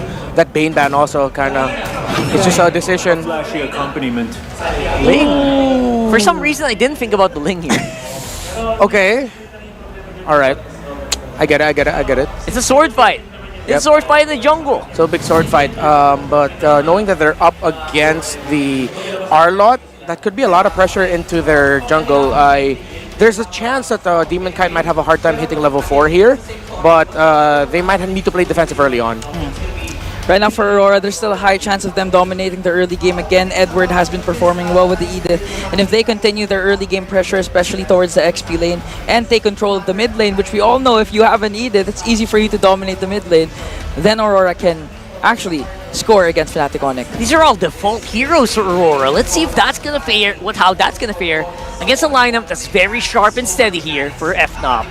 Casters, let's go into the battlefield. Here's the hoping. Aurora isn't out of tricks just yet. Game number 3 and still not on the board as Fnatic Onyx Philippines push on to match point. Possibly after this. Possibly. They got to get to that point. And you know what? So far, man, even for our viewers that might have missed the previous 2 games, King Kong's got to be controlled, and the fact that they went with this Fanny right away, that's a statement here. More than just King Kong needs to be controlled. They gotta make sure that whatever King Kong is planning for the comeback is accounted for. Make sure that after the 10-minute, 12-minute mark, King Kong remains under control. Because remember, they didn't even trade turtles the previous game. Like they were just all in, moving around the map the way they wanted to. And looking at the emblems here, they're going to want to do the same thing, like this time too. That you see Super Francis running Warcry emblem here. That's a tailored pick. Only few mages would actually want Warcry. Yeah. So here, telegraphing Super Prince, he wants to fight. He wants to deal a lot of damage very fast and get in that early game advantage. Spike up in the mid to late when he has items. Turn him into a right-clicking mage. Yeah, Domeng, Kelra, this has been the story in the gold lane. Throughout the series, these two just kind of duking it out. Domeng, already had to use that Purify early on, then that's just what they want to do. Both of them want to get the upper hand earlier if they can. You can see Brusco visiting up here top side. Demon Kite too. Kelra's pretty low. He's dead. Tempest Blades, goodbye Kelra. First blood in the hands of Demon Kite. The Smiling Demon starting hot early on. Not even 2 minutes. Turtle still preparing to spawn lower quarter. Let's talk about that XP lane matchup. Arlott versus Edith. This is Kirk's old flame, by the way. Yep. In his debut season with Minana in season 12. Back when Arlott fit all roles. Season 13. Yeah. This was the one here that made us all just stand in awe. It's like, wow, Kirk knows how to play Arlott. And he showcased it. What was it, game 1, right? Game 1 he brought it out and made it work here. So he's pretty close to that level 4. Should have it by the time they actually commit to this turtle. Super Prince grabbing his own Primal Wrath. Oh. So they'll work through it. The perfect Ulta steal. Some would argue, yeah, maybe you should steal the Eternal Guard. No, Super Prince wants this. This is the perfect pickup for the ult since he has Warcry. It's so good. Which is funny because remember before he ran Brave Smite. Yep. Right? So like, well, the many different flavors of Super Prince's Valentina. It's nuts. Likes to kind of approach it that way, and it looks like, you know, for now, they'll just kind of ignore the turtle while they go ahead and look for something else. Part of this also is just, again, having those level 4s available. Demon Kite on the top. Oh, that implosion's not going to catch him. From a different angle, Demon Kite forced to use Tempest of Blades. From a different angle, an implosion would actually catch a Ling mid-air. You did this earlier today. I did this earlier, yeah, when we were playing. It works pretty good, and I think that's why when we were in the draft, you saw the facial expression of Demon Kite, you know, as they were trying to work through it and figure out, like, yeah, what are they going to take? They know that Tigreal's over there, but you're more so just relying on that skill, that mechanics that Demon Kite has shown us before to have the upper hand. The instincts. Because at this point, he knows that it's a cure. It's not even prevention. Like, he knows it's going to suck when he comes into the range of the Brusco's Tigreal. And that was one key situation where he was forced to use his ult defensively. Now the turtle started up once more. Lower quarter. This is a delayed turtle, man. This is probably about as delayed as it gets because both junglers, they want to just make sure they have their purple buffs. You know, and both of them right now, they just like, all right, let's ignore it. Shades of Demon Kite's old team, RSG. A rotation that they made popular in 2022-2023, the delayed Lord Turtle take, where they made sure that the buffs were secured first. And now look at this, King Kong. He's just staring at him. Whoa! Oh, that's enough damage to come through with the cutthroat as well. Might be looking for more on UA under the turret, King Kong. Whoa! Oh, does he get away? No! Renegade will get him that one cable off, but still that's 2 kills now for King Kong. The beast is slain, but I think he's happy with what we got away with anyways. But I think he'd be happier if he survived. What was that? Did he miss the angle of one cable? That's what it looked like. But I think even then, I'm not sure if that would have, if he still would have escaped. Yeah, he would have ended up underneath the turret anyways. Yeah, and Renegade was right there. Probably would have been able to get the unbreakable taunt off, I'm assuming. But nonetheless, you know, it gives a double to King Kong, and there's still no turtle taken. That's right. This might as well be the second turtle here. At this point, yeah. He might start this one up. King Kong working on the orange buff. Meanwhile, Demon Kite rotating up top. Mr. Consistent's first item, the Antique Cuirass. It should help in stopping King Kong from doing his thing. Even Kirk, like Kirk hurts, yeah, right? If you're just clashing swords with him randomly and then some way, somehow, King Kong joins the fray, like that should help Edward stay tougher. Super Prince though, picking up how often do you're a mid laner, how often does a Valentina pick up a Starlium site? Super Prince is on, so let him cook, right? What? Oh, hold on! Doming! In trouble, King Kong again. Cable's gonna come through, don't tell me. Doming, wow. He actually survived. I don't know how that happened, King Kong. Not get the angle he's looking for, but here's the final slash, Eternal Guard as well. Finally, a turtle's gonna be taken. Demon Kite will get it. Now still looking for more. Kirk won't get away. King Kong jumping under the turret, clears that tier 1 in the mid out. So they'll trade it. Finally, Eternal goes to Aurora, and they get a turret here in the hands of FNOP. Make it 2, because Keller was also working on that top lane tier 1. So that puts FNOP slightly up, because again, I think turrets are more valuable than turtles in the grander scheme of things. 6.5 minutes in, Fnatic on it, constantly playing the map. Aurora taking what fights come their way. Back to the man of the hour here, Super Prince. What was that? Game 1, it was a Brave Smite. Yep. Game 3, now it's a Warcry. He's building Starlium sides. What's he on his way to? I reckon that is a glowing wand. Could be, yeah. Dude, Super Prince, what he's up to with this Valentina is just pure anarchy. It's got to be a combination, though, with taking the Primal Wrath, right? Like, that's what I'm assuming here. He's basically cosplaying as an Edith. Yes, that's the perfect way to put it. That's him. Hey, the ultimate is called IMU, so it works. He is Edith. He is Edith at this point. Renegade. Final slash. Renegade gonna try to jump away. Will escape, utilizing that Avatar of the Guardian. Meanwhile, purple buff work done by Demon Kite. And again, this is going to be a game where only one turtle gets to go to a team, as Lord is coming up here in about 30 seconds. Aurora scored more kills. Aurora took the first turtle, the only turtle, in this game. And the rotation can actually, the lineup can actually rotate fast. They're capable of that, given the Ling, given the Gatot, given the Moskov. But is this not such a far cry from their performance against Falcons AP Bren last night?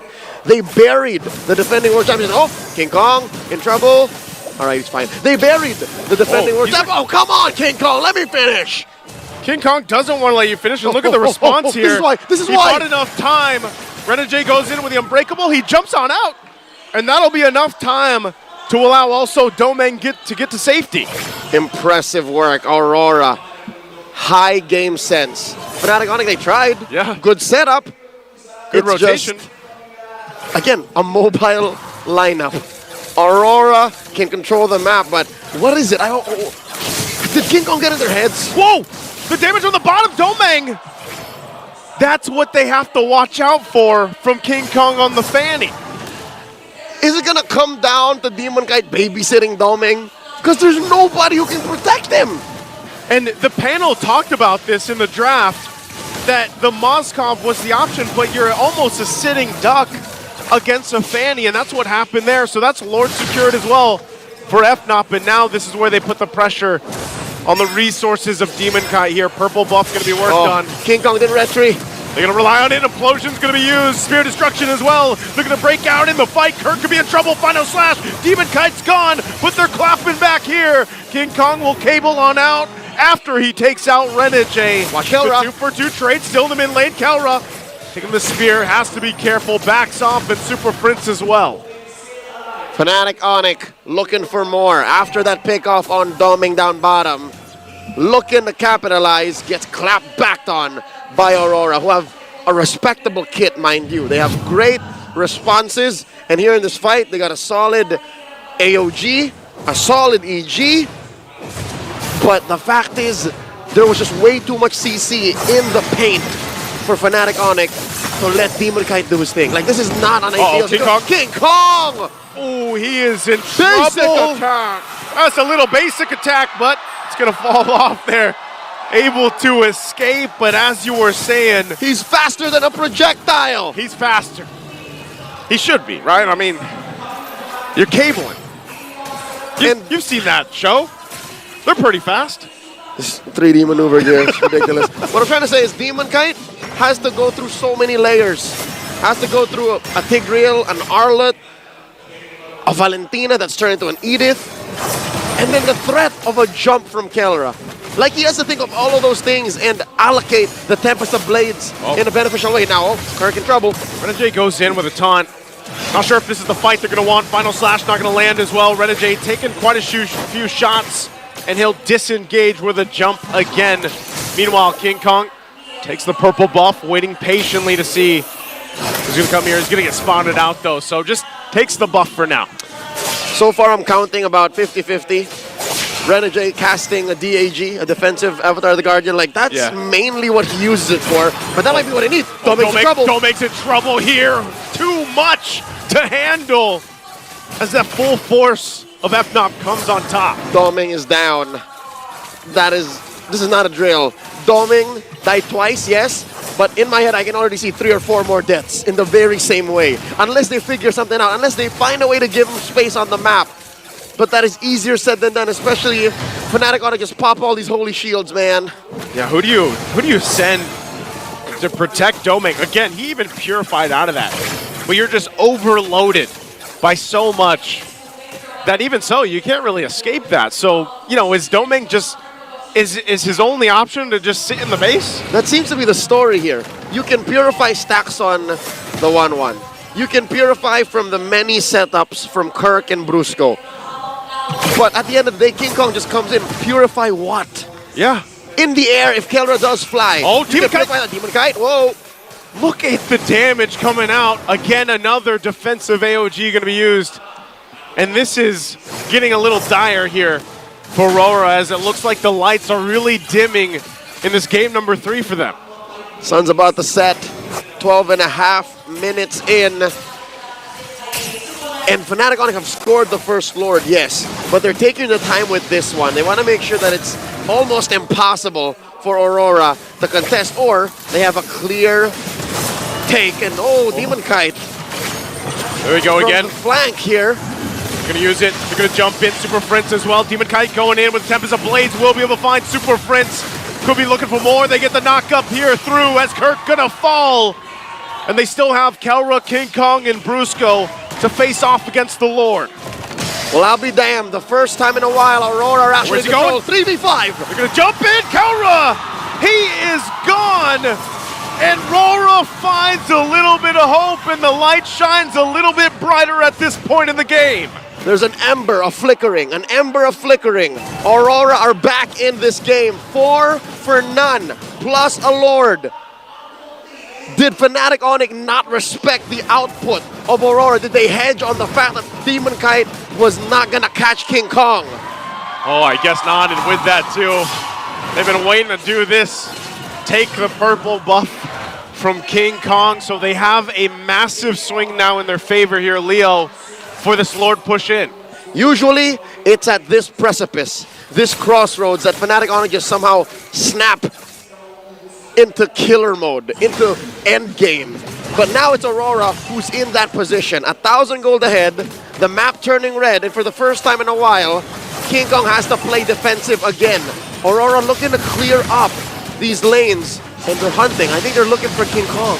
They're trying to find him right here. King Kong, is he going to be able to escape? Spotted. He gets stopped for now, and they won't be able to catch him any further.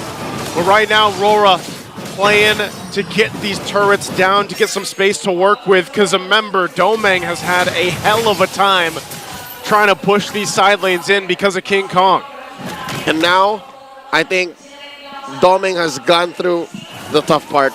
I think Domeng is in a better place right now. There's an SOD thrown in, threatening the skill. A little too dangerous. Aurora's gonna choke out these resources. Together. Part of that too, why Domeng feels a little bit more comfortable as well, is he did get that Wind of Nature.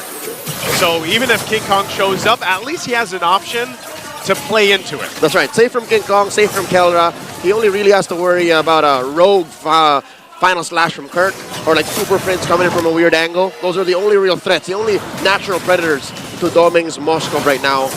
The purple in jeopardy. Aurora choking out King Kong. There's a final slash. Failed. Slash, AOG gonna be used, not gonna be able to find the connection. Eternal Guard drop down to Kirk, in trouble, as Domeng will get that one. And again, Rora will find another pickoff, and they force it down right now through the mid lane. SOD! SOD gonna be dropped down. They just want this mid turret. It's one hit away. It finally drops down, and that looks like what Rora's gonna get. Tranquilo. Tranquilo. Say the Auroras. Slowly but surely, there's a Lord spawning in 30 seconds. They'd rather play for that than force anything that may be a regrettable call. Checking out these items right now.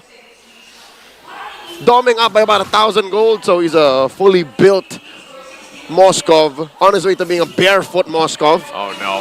Oh no, King Kong. Do they know? They don't hear this, no? Yeah, they don't hear, they don't see the thunder. They're all right. Oh, but now they do. Now they see that he's there. They'll make their way to the Lord here, because that's the prize for Rora. They have to secure this one, and you know FNOP is going to want to fight, make them work for it. Winter Crown picked up by Renegade. It was a 12-minute drought. It was a very difficult early to mid for Aurora. And now that they're in control, they got to do this right. Brusco coming in. King Kong from the east, going for the flank. So is Kelra. They spot him. Kelra zoned out. King Kong taking a ton of hits. Spear Destruction won't land. Demon Kite jumping back towards the Lord. They just want to be able to secure the objective, and DK will get it, and they'll get Kirk as well. And now FNOP, once again, backs against the wall on the defense. The Northern Lights are now up 5,000 gold. 17 minutes in, King Kong starving, struggling to take his purple, fails. And Demon Kite now, once again, I see the smile back on his face. Naisu, I am impressed with Aurora's micro mechanics.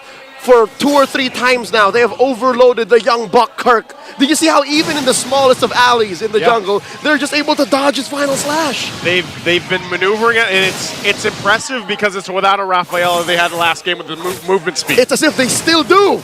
And there's the SOD and the Lord marching in mid. In comes Demon Kite. Gonna jump in. Kirk already using the final slash. Comes to Blaze as well. 2 Lords on the field. Still gonna be working through it. Implosion not gonna be enough as well. Even with the crossbow of Tang, it's not enough as Rora finally gets on the board for the series. Now 2-1. And we have a ball game. Aurora taking their first here in this best of 7. And how perfect is that? It happened after the 13-minute mark. They held on, Joseph, they held on! It was a long ride, and I feel like especially for Domeng, man, that finally he's like, all right, I can finally fire back at King Kong. Great response. It's Championship Sunday here in the MPL Arena. Let's see what our analysts at the Infinix Game Combined think of Game 3.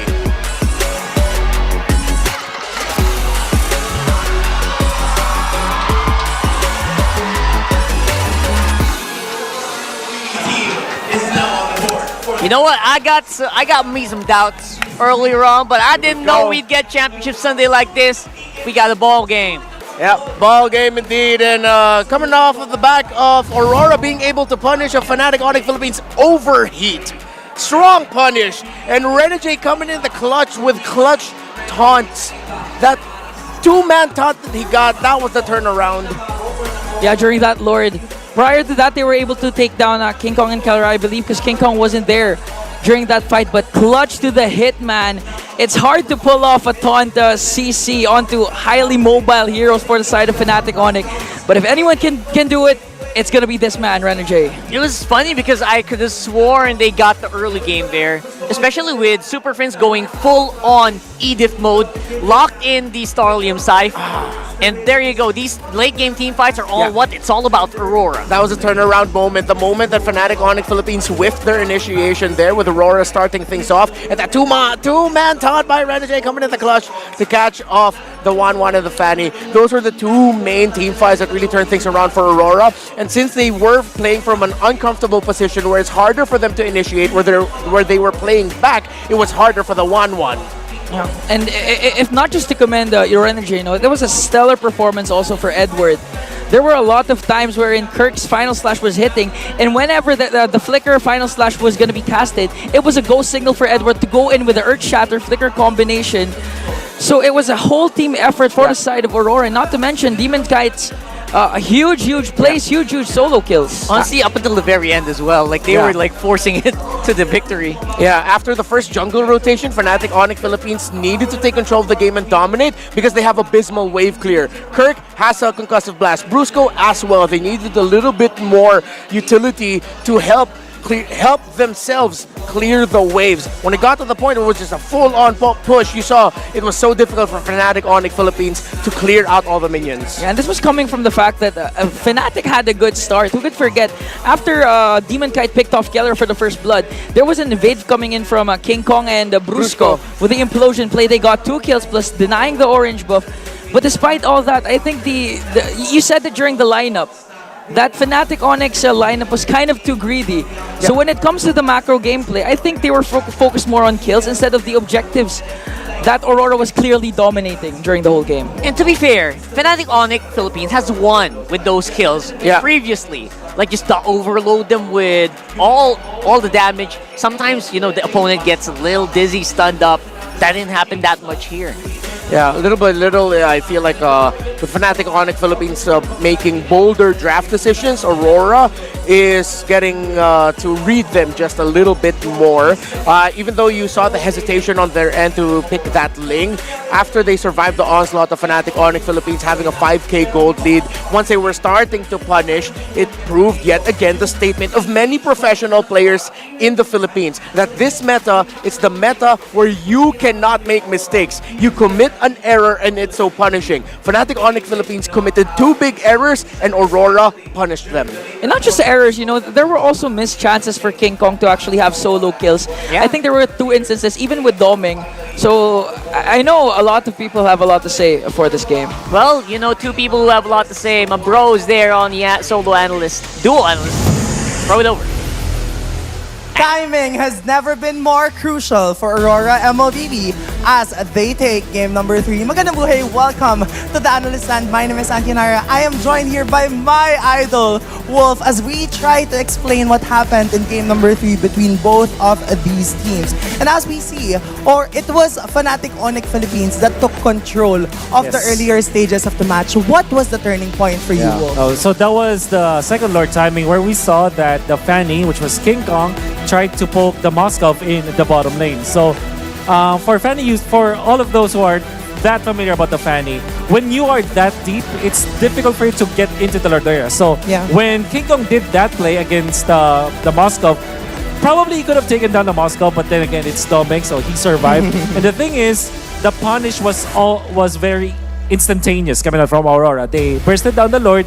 They took two heroes with the combination of Edward and Renege's crowd control, and then they took the Lord, eventually took the map afterwards. Yeah, and when we see there, it was the combination of, I think it was Renege's taunt and Edward's Earth Shatter that made it possible for them to be able to look at the Lord. Which is why when we look at the crowd control time, there was a point in time wherein it was Edward that had the most highest crowd control here by the 16th minute mark. Yeah, if you're going to be looking at that's even the Moskov had a lot of crowd control. Yeah. There was a time where he was landing the stuns, which is, by the way, very difficult. There was a time where we utilized the Moskov against the Fanny. Like if you recall, like around season 9, season 10, that is the pocket pick. Now it is standard. However, if you're a Fanny user, because you're so used to facing the Moskov, you know how to outplay it. So Doming finding his rhythm when it comes to stunts in the latter portions of the game erased all of the early game problems that they've had. Yeah, and we were talking about how timing has been crucial for Aurora MLBB, and you've been talking about timing all across the games that we've had, Wolf. So this Wind of Nature pickup 13 minutes into the match, and then later on, the immortality from Doming ensured that he will survive. Yeah. Which was also the timing that the Fanny went to the bottom lane around the 14th minute. Maybe, I mean, we didn't really actually see what happened there, like the micro that happened between King Kong as well as Doming. But the fact that he has Wind of Nature at 30 minutes 44 seconds kind of meant that King Kong may have over-calculated the strength of the Fanny. We know for sure that he's a masterful Fanny player, but Doming surviving in that bottom lane meant the world for Aurora. Yeah, and that was the crucial moment for Aurora MLBB that later on enabled them to secure this win against Fnatic Onyx Philippines. There will be no sweeps for today. That was interesting to me. But then again, this has been Andianara and Wolf for game number 3. But for now, let's head on over back to our panel. No sweeps indeed. Thank goodness. Thank goodness. Big ol' reliable here. That Wind of Nature did save Doming. Yeah. A lot there. And again, King Kong, rare time that he overcalculated the Fanny there. Yeah. That decision to go for the Wind of Nature instead of the Malefic Roar first was so crucial for that game. That's right. And you know what? We haven't really mentioned that much. Look at these Minana boys. Look at where the Minana boys, the NXP boys are right now. It can't really help but look back sometimes and see how far they've come. Yeah, the former members of Next Play EVOS, Minana EVOS, headlining in the grand final. Miles, Kirk, Brusco, Coach Hayes, Doming, and of course Renege had a long time stint with Next Play /EVOS. So you know these guys are cut from the same cloth and now gonna represent the Philippines for M6. Well deserved, and their journey, of course, is call this truth that perseverance and commitment to your passion can bring you anywhere. That's right. Idol Banu was to be very, very proud. Yeah, for sure. I just gotta say, like, they're cut from the same underdog cloth, but wait, I think we have a friend joining us? Oh, we got just in. We got a friend here, international, and we're gonna talk to this guy. You know who it is. You all love this guy. He happens to be there every M series. Gideon! Yo, Gideon, what's up? And also to the English panel, that's Rockhart, that's Renmar, and that's Ingen over there, who's not bald, by the way. Too bad. Okay, we're gonna be moving forward now. Gideon, man, it's so nice to see you. I just want to know, all right? I know the playoffs are still about to happen in your region. Who is your pick to represent Malaysia in the M6 World Championship? Oh, I think this one's going to be pretty easy. I think, SRG is going to be an easy favorite to lean into this time for M6. We're pretty confident with our representative. In terms of our second seed, I honestly have no clue. I wish I could give you a clearer answer, but our regular season has told us otherwise. You know what? SRG is deservedly, right, your top pick. But what makes SRG like so good right now? I mean, we saw them in MSC, but right now, how are they? As of right now, it feels like they're holding back, which is well, I don't know whether some people are gonna feel like it's they are overachieving, or whether they really are worried about other teams outside in the world. Personally, for me, I think they haven't reached their full stride just yet, and I think no team has really pushed them into that corner as well. So for the first time, Gideon, in 6 years, the World Championship will implement a Swiss format for the group stage. How do you think this will affect the competitiveness of the competition? I think that realistically, this just means that a lot of organizations are going to have to invest more in their, especially their coaching staff at this point. I think it's a good and bad thing, right? Because you don't really know who your next opponent is going to be, so you're very dependent on your pre-preparation for these games. You're also really dependent on your coach and analysts to do their job, so as much as you're going to need them, they're also going to take the blame for a lot of it in this Swiss format. Oh yeah, that's so true. Gideon, I just want to say it's an honor to talk to someone who should be nominated for a Best Actor award after what you showed in the group format reveal for the M6 World Championship. But gotta ask you, based on the MPLPH Grand Final so far, and I know you've been keeping tabs all throughout the season, Fnatic Onyx PH, Aurora MLBB, how do you like Selangor Red Giants' chances against those two teams? Oh, I don't know. I feel like we've got slightly better odds against Aurora. I think that Fnatic right now looks kind of disgusting. I do think that generally people are going to be keeping a very close eye towards them. I think we have a chance. I just don't know what the percentile is. I just know that at the very least we'll do slightly better against Aurora. It's very small margins. I see it. That is valid. Midnight, you have a question there. All right, this is not a question. My idol, my friend, my sensei. I don't want to put you in a spot, but I kind of have to. It's tradition, Have you been watching, our segments with Mara? The face-off. Are you aware of the face-off? With the fans? Yes, I am aware. All right. Good. Now, it's time for you to shine. As a representative of Malaysia against all the world, specifically Philippines, Gideon, ano ang palag mo? Oh, this one's rough. Ah, man, I hate this part. Okay. I'll tell you what. I will say they've got the chemistry with them. They've got everything they need to be the best, of course. Everybody's going to doubt them, but at the end of the day, even if they have a Malaysian flag on that stage, I still believe the minds behind it, and a couple of players too, still Filipino blood. He's right, though, right? Yeah, he's right. Where's the lie? Gideon, I have a question, Gideon. Okay. Yes. Gideon, am I welcome in Malaysia for M6? And if so, what food are you gonna let us try out there in Malaysia? Oh boy, there's a lot of good ones. Okay, yes, you are absolutely invited. You are absolutely allowed to come along to Malaysia. We can house you, no problem. That shouldn't be an issue, for the tournament. In terms of food, it depends whether it's non-halal or halal stuff. We're a very diverse country. Yeah. We got plenty of options. Maybe if you are lucky, we could get you a good old lamb curry, the good old classic. Love it. Great, Gideon. It was nice speaking with you, and hopefully we see you soon again. Last year you were here. Hopefully next year we'll be there. This year. Yeah. So now, any final messages to everyone, and you can invite to Filipino fans to watch MPL Myanmar Malaysia playoffs.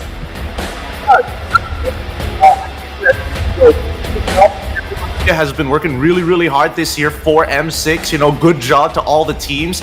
Good luck to both Fnapan as well as Aurora. You guys are putting one hell of a show here today for everybody as well as the audience. To the Filipino fans, you know, go easy on us. Keep it chill. Our chat is, you know, still young. We would love your viewership, especially if you want to watch a Malaysian MLBB. Maybe get a little bit of a taste of something else, something different. We're entertaining for a good reason. And honestly, thank you so much for having me on board. My name is Gideon Q, and shout out to both the Filipino desk and as well as the English desk. Yo, Gideon, it is so nice to have you here, man. I'm sure the English panel share the same sentiments. We kind of miss the fact that the times where you were wearing like 10 jerseys and you were you know, taking them off one by one. Unfortunately, we don't get to see that right now. But yeah, hopefully next time, man. Hopefully next time. We'll see you again. Also, you guys in the English panel, all right? Bye. See ya, bye-bye. I miss Gideon. I want to see this. I want to hang out with that guy again. Yeah, for a second I thought he was gonna do something absolutely crazy for his palag, like start taking off like all multiple jerseys. Maybe the pants this time. Yeah, have a cutout, a cram, or innocent. I don't know, or the with the pants. Right? Did you just say the pants? Yeah, he did the jerseys already. Do the pants next. Oh yeah, I mean a lot of teams have their own personal joggers, so right? sure. The Yeah. joggers. There you go. So again, so fun to have Gideon Q always there in the M series. And again, just so much action, so much to watch out for. Silang Red Giants, similar to Onyx right now, guys, right? Yeah. And For Gideon, you know, Yeah. even if they're representing Malaysia, the minds in some players are still Filipino-blooded. he admitted it. They're not shy about that. They're very open with that, right? So again, all of that just makes it so much more exciting for M6, especially since they will be hosting the whole tournament. Yeah. So right now, throwing it over to the MPL Arena, of course they are looking for the smart gameplay pose, and the guy who won, one of the guys who won the previous game, game number 3, that's Renny J. Copy that, guys. Hey! This guy also has the right jersey for it. But again, maybe just a little bit more. The camera's looking for a little bit more. Needs more fire. Needs This more guy's got like fire. this guy. Look at this guy. If the kid doesn't win, I'm gonna be mad. Oh yeah. Oh, but no, of course, this is Renegades' dad. Has to be right. Come Yeah. on. You're The creator. Yeah, he doesn't need creator. There we go. There we go. Creator. Give it to Renegade's dad, y'all. there. Look at that. Yeah. Of course. Mr. Barcase, good job. Let's win it, right? Come on, smart gameplay post. There you go. All right. Who better, right? And we're gonna add in the Index Salon Precious look as well. Why not give it to him as well? Same. He looks pretty hot. He's pretty fire. He's on fire, man. And look at that. Guys, men can be hot. Yeah, I know. What are you guys talking about? Why are you guys laughing? Right now we're looking for the freshest face among the fans. What? Is there anything wrong with what I Rockstar, said? take a minute and just rewind what you said. He looks pretty hot. And what the screen was showing. I will say that again. Renegade's dad's pretty hot. Man. And I agree with you. A lot are agreeing with you. And of course, if Renegade is hot, the creator must Where be did hot he get also. it from? Exactly. Where did he get those jeans from? The hole that you guys are just digging is getting deeper and deeper. I'm crying. Where did he get the jeans? There is nothing wrong with my statement. All right? And Index agrees as well. Yeah. Oh, dude. Bro. The last time I cried like this on broadcast was in M2. Bro, nothing can change my mind. You guys can snigger all you want. Yeah, man. Right now, the man we is are going to... Yeah? dude. He's a good-looking dude. Stop laughing. I got you. I got you. The look Renmar gave me when you said You guys are so bad, you know? Anyway, we are getting to it. We're getting into the match. Roar side selection priority, by the way, is 57.69%. Very nice. And, of course, for Aurora, they got 64%. A big bump up from 50-something before the playoffs started. Yeah. It has balanced it out a little bit, of course, with the performance of Aurora so far this playoffs.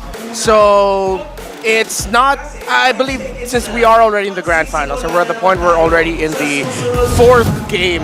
Yeah. Plans are out the window. I agree with what Coach Panda said. Coach Panda said after game 3, your plan's gone. Zilch. It's all about adjustment. It's all about, at this point, What's that word? What's that thing that we use? Improvisation. Improvisationism. You gotta improvise now. You gotta get more theatrical here. Yeah, and look at that improvisation by Aurora banning out the Edith, a similar thing that they did in game number 2. And this is actually the same banning pattern that we see from Aurora from game number 2 with the Loyi, Fanny, Edith ban.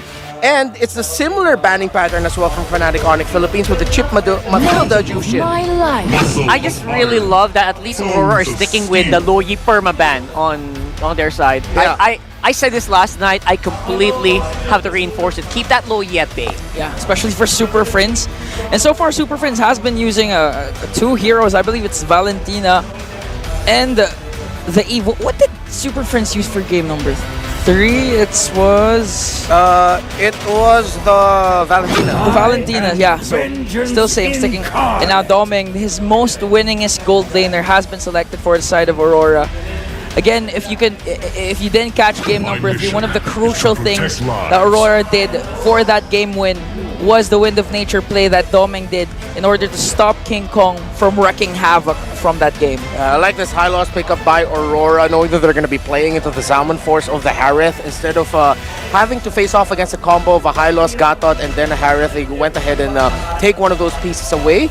At the same time, sort of like cancels out what the Salmon Force can do. So Fnatic Onyx Philippines, knowing that they're going to be fighting under ultimates, again, is the Super Friends of Eve. I personally love it. I'm gonna stand with that. The Super Friends of Eve. The Super Friends of Eve.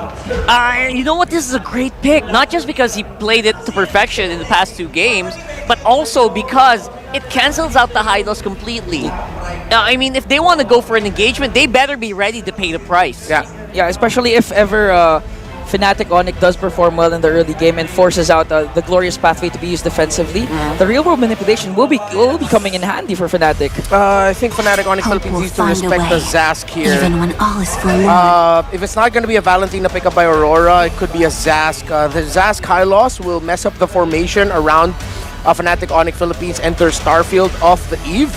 So that would be great. I would still understand if they pick up a Valentina so that they can take away the real world manipulation. And hey, that's not me. That's my cousin. No, we're not really cousins. What do you mean it? I mean, sorry. He looks like you. I mean, the cover, you know, the hat. Yeah. The hat looks like you, bro. Oh, the hat looks like me. Yeah. All right. No, but that's one of my idols. That's Fuego. Hi, Fuego. Hogan, Elgin are some of my favorite MLBB creators, by the way. Yeah. That's right. They're on site. Live in the streaming Hopefully area. they're doing a vertical stream. Yeah. I am getting our vertical streams on TikTok ready. Okay, so last ban for Aurora. A while ago, they did go target for a King Kong hero. So right now, what else do you target for King Kong? I mean, you have the Fanny gone. You took away the Soyo. What's left? The Julian, the Hayabusa. Funny thing is, the Hayabusa will struggle against this lineup of Aurora. Or it looks like it would. We still don't see the rumor for Brusco. Chonky. It's Chonky, yeah. I think they could actually take out the... they usually put the Gatot Gacha on the Rome. They might consider taking out the Cho. Or the Tig from Brusco. Tigreal. Still respectable in this scenario. Yeah! You called it. And this lineup is really chunky for a reason. Not just because of the high loss, but also because Suyo, you forget, in immortal form, gets 20% damage reduction. Yeah. So the Hayabusa is basically tickling him. Zask, Valentina, perfect right now. Alpha's great. Yeah. For the EXP lane, I think this is actually an EXP lane. Oh no, we don't see the EXP lane matchup just yet. That's a problem. Yeah. They can still default and go to Rizla for the chunks.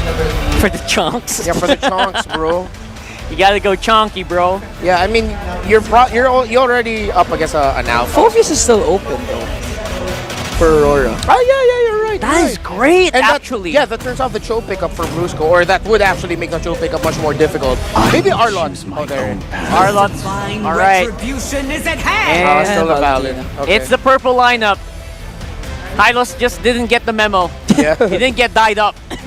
Look at that. Very powerful lineup here for Aurora. Lots of comfort. I'm not the only one bound by these chains. There's the Phoveus. That was a purple guy we were looking for. It didn't appear here. But then again, Fnatic Onyx says, you know what, this guy's good. We're gonna use him. What an adjustment by F0, man, to pick up the Phoveus that was eventually left open. Again, folks, Arlot in 5 games this season is winless against Phoveus. Straight? Yep. Really? Arlott has never won against Phoveus this season. This the season, including... Oh, okay. I mean, it's just mechanics. They just counter. It just counters, right? It's a counter. Straight up. So I wonder what they're going to do about it, especially for FNOP, who are really mechanically gifted as well. My goodness. All right, this is going to be a banger here. Throw it over to our casters, Leo and Naisu, to give us the action on the field. Many gratitude, gentlemen. Nice one, Leo, at your service. Call in the bout, game number 4. Something dawned on me. Welcome to Mobile Legends. For a majority of Fnatic Onyx, this is their first best of 7 in their career. Oh yeah, consider that.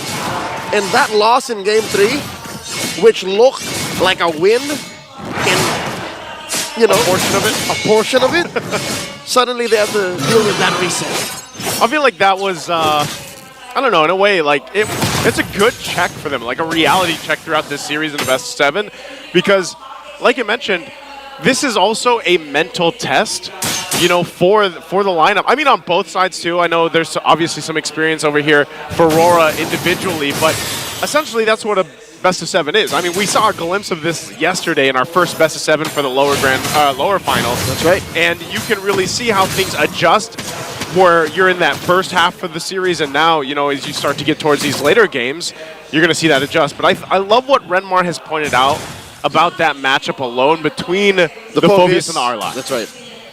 We'll see it now. For a couple of times this playoffs, it was alluded to, but eventually it would have switched out. But here, for sure, it's Edward versus Kirk. They're going to go for this again. Revitalize might not be enough. No. And Renegade will go down in that first blood, going in the hands already here for Brusco. A Hylos may be stout. A Hylos may be durable, but not against 3. Not early in the game, not under 2 minutes. And that should open up this turtle for Fnatic Onyx, putting them about a 500, 600 gold here before the turtle spawns. But you also got to consider, this is Asuyo. So again, the whole Sever plus Retribution combo, yeah, you got to consider that. Yeah, it's deadly. You know what? I'm just going to throw this out there, too. They want to play in the fact that they just want to go in mid. Actually, Infernal Pursuit going to be dropped down. Queller fired off as well, but Renegade falls for the second time at the 2-minute mark here. Now, this is the clear sign for FNOP to take this turtle here, unless Edward tries to do something. He's going to take a couple shots once again. Kirk dunking on him, but ultimately securing this first turtle of the game. Amazing how this 4-man rotation from Fnatic Onyx Philippines are able to just control this northern half of the map, the upper quarter. And that will allow for them to, I don't know, orange Uber their way into an early game advantage. Because now look, they're sending all their dudes down to the bottom. It's Doming's turn for a little bit of attention. Let's talk about that matchup right now. Doming versus Kelra, the Moscow versus the Harith. This is a matchup that was actually switcheroo, right? It was the Harith on Doming more often, and then Kelra rocking that Moscow. That's got to be trippy. That's got to be a tempo swing for sure for Fnatic Onyx. Yeah, and I think it's funny how this series alone, it's been... Oh, hold on. Kirk jumping in once again. Infernal Pursuit, but... Yeah, so going back to it, I think, you know, the gold laners themselves, man, here, Leo, have been really, in a way, like low-key, where they've dealt with a lot of pressure because of the way the junglers on both teams play, but then they also shine when they're supposed to, which is that mid to late game when we've seen these games get to that point. And I would honestly say that Doming and Kelra both have had great games when they finally get there. I mean, think about... Oh, hold on again. Where's Pathway? This is just going to cut him off. It's an ult for an ult. Think about what Doming did last game. How he adjusted after getting constantly killed from King Kong solo. On that same hero. Yeah. On that Moscow. And he's taking that same momentum, that same experience and wisdom from that tempo break against Fnatic Onyx, from that first game they scored in the series. And they should be off to a good start, but so far, Fnatic Onyx are choking down on every single lane they have their eyes on. Again, for the first 2 minutes, it was top. Now it's down bottom, and Renegade is forced to play babysitter. Yeah, you kind of have to at this point. Just with the way that FNOP's moving around the map, you don't want again, the same course of action for Domeng in the early game. You want to have him have a better time, I would say, farming up, getting to where he needs to be. Second turtle is up here, though. They'll go ahead and start this one up. Fnatic scored the last one. Renegade dropping the Glorious Pathway into the back. Already dropped down, still going for it. Spear Destruction gonna land Renegade there amidst it all. Still, the turtle, though, goes in the hands of King Kong. Renegade falls again, and now looking for more here in the mid lane. UA will slide on through and get out. Good push, though, up top from Domeng to get some extra gold. All of the energy shields are popped and just in time, too.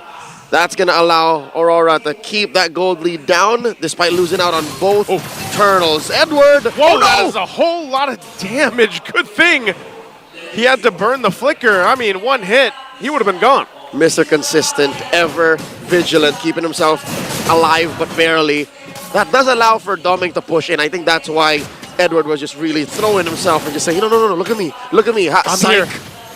It's all part of the plan. Psych, my boys pushed up top. So that is the first turret casualty for Aurora, which should open up the map, giving Domeng the green light to switch up down bottom, but too little too late. Already traded for by Fnatic Onyx. Up Here's top, the though. answer, though. They're going to put some pressure on Renegade. Glorious Pathway dropped down again, but they want King Kong this time. And UA will be the one to get that. Demon Kite wants to get that orange buff. Doesn't get it. Kelro will clean it up. Kirk, Super Prince now on the counter play. There's the jump in from Brusco as well. Looking for more. Edward, the first to fall. UA going to be the next target. Has to flicker out. And it's FNOP looking to fight back, punch back on this side of the map. UA dropping down the RWM. Gets taken down under the turret with Kirk. An infernal pursuit between Tier 1 and Tier 2. And this hole started in the Tier 2 up top for Fnatic Onyx, and they ran down Aurora.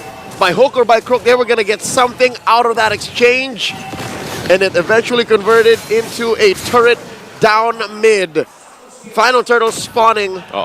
Lower quarter, Domeng's in trouble. Domeng, how are you going to get out of this? No. Kelra firing off. Brusco, oh, he goes over! Great use of the flicker to dodge the unbreakable taunt. And the dash. He layered both. Amazing work by the next standard. He straight up changed the zip code. Hand this man a new passport. Oh, SOD. No, he doesn't take that. Not gonna happen. Would have been amazing if somehow that spear also got the turtle. Talk about a moment. Was along the way. But Kesara, Aurora happy with the exchange, happy with keeping Domeng alive and keeping this gold lead to a manageable 2,000, 3,000 AOG. Gonna jump in once again. Renegade, the target, using the revitalized, the glorious pathway won't be enough. Man, Renegade's having a hard time on this Hylos pick. He's just, I mean, most of the glorious pathways have been all defensive. That is an understatement. His Hylos suffered a first blood death. He's been putting up glorious pathways to eventually just still die anyways.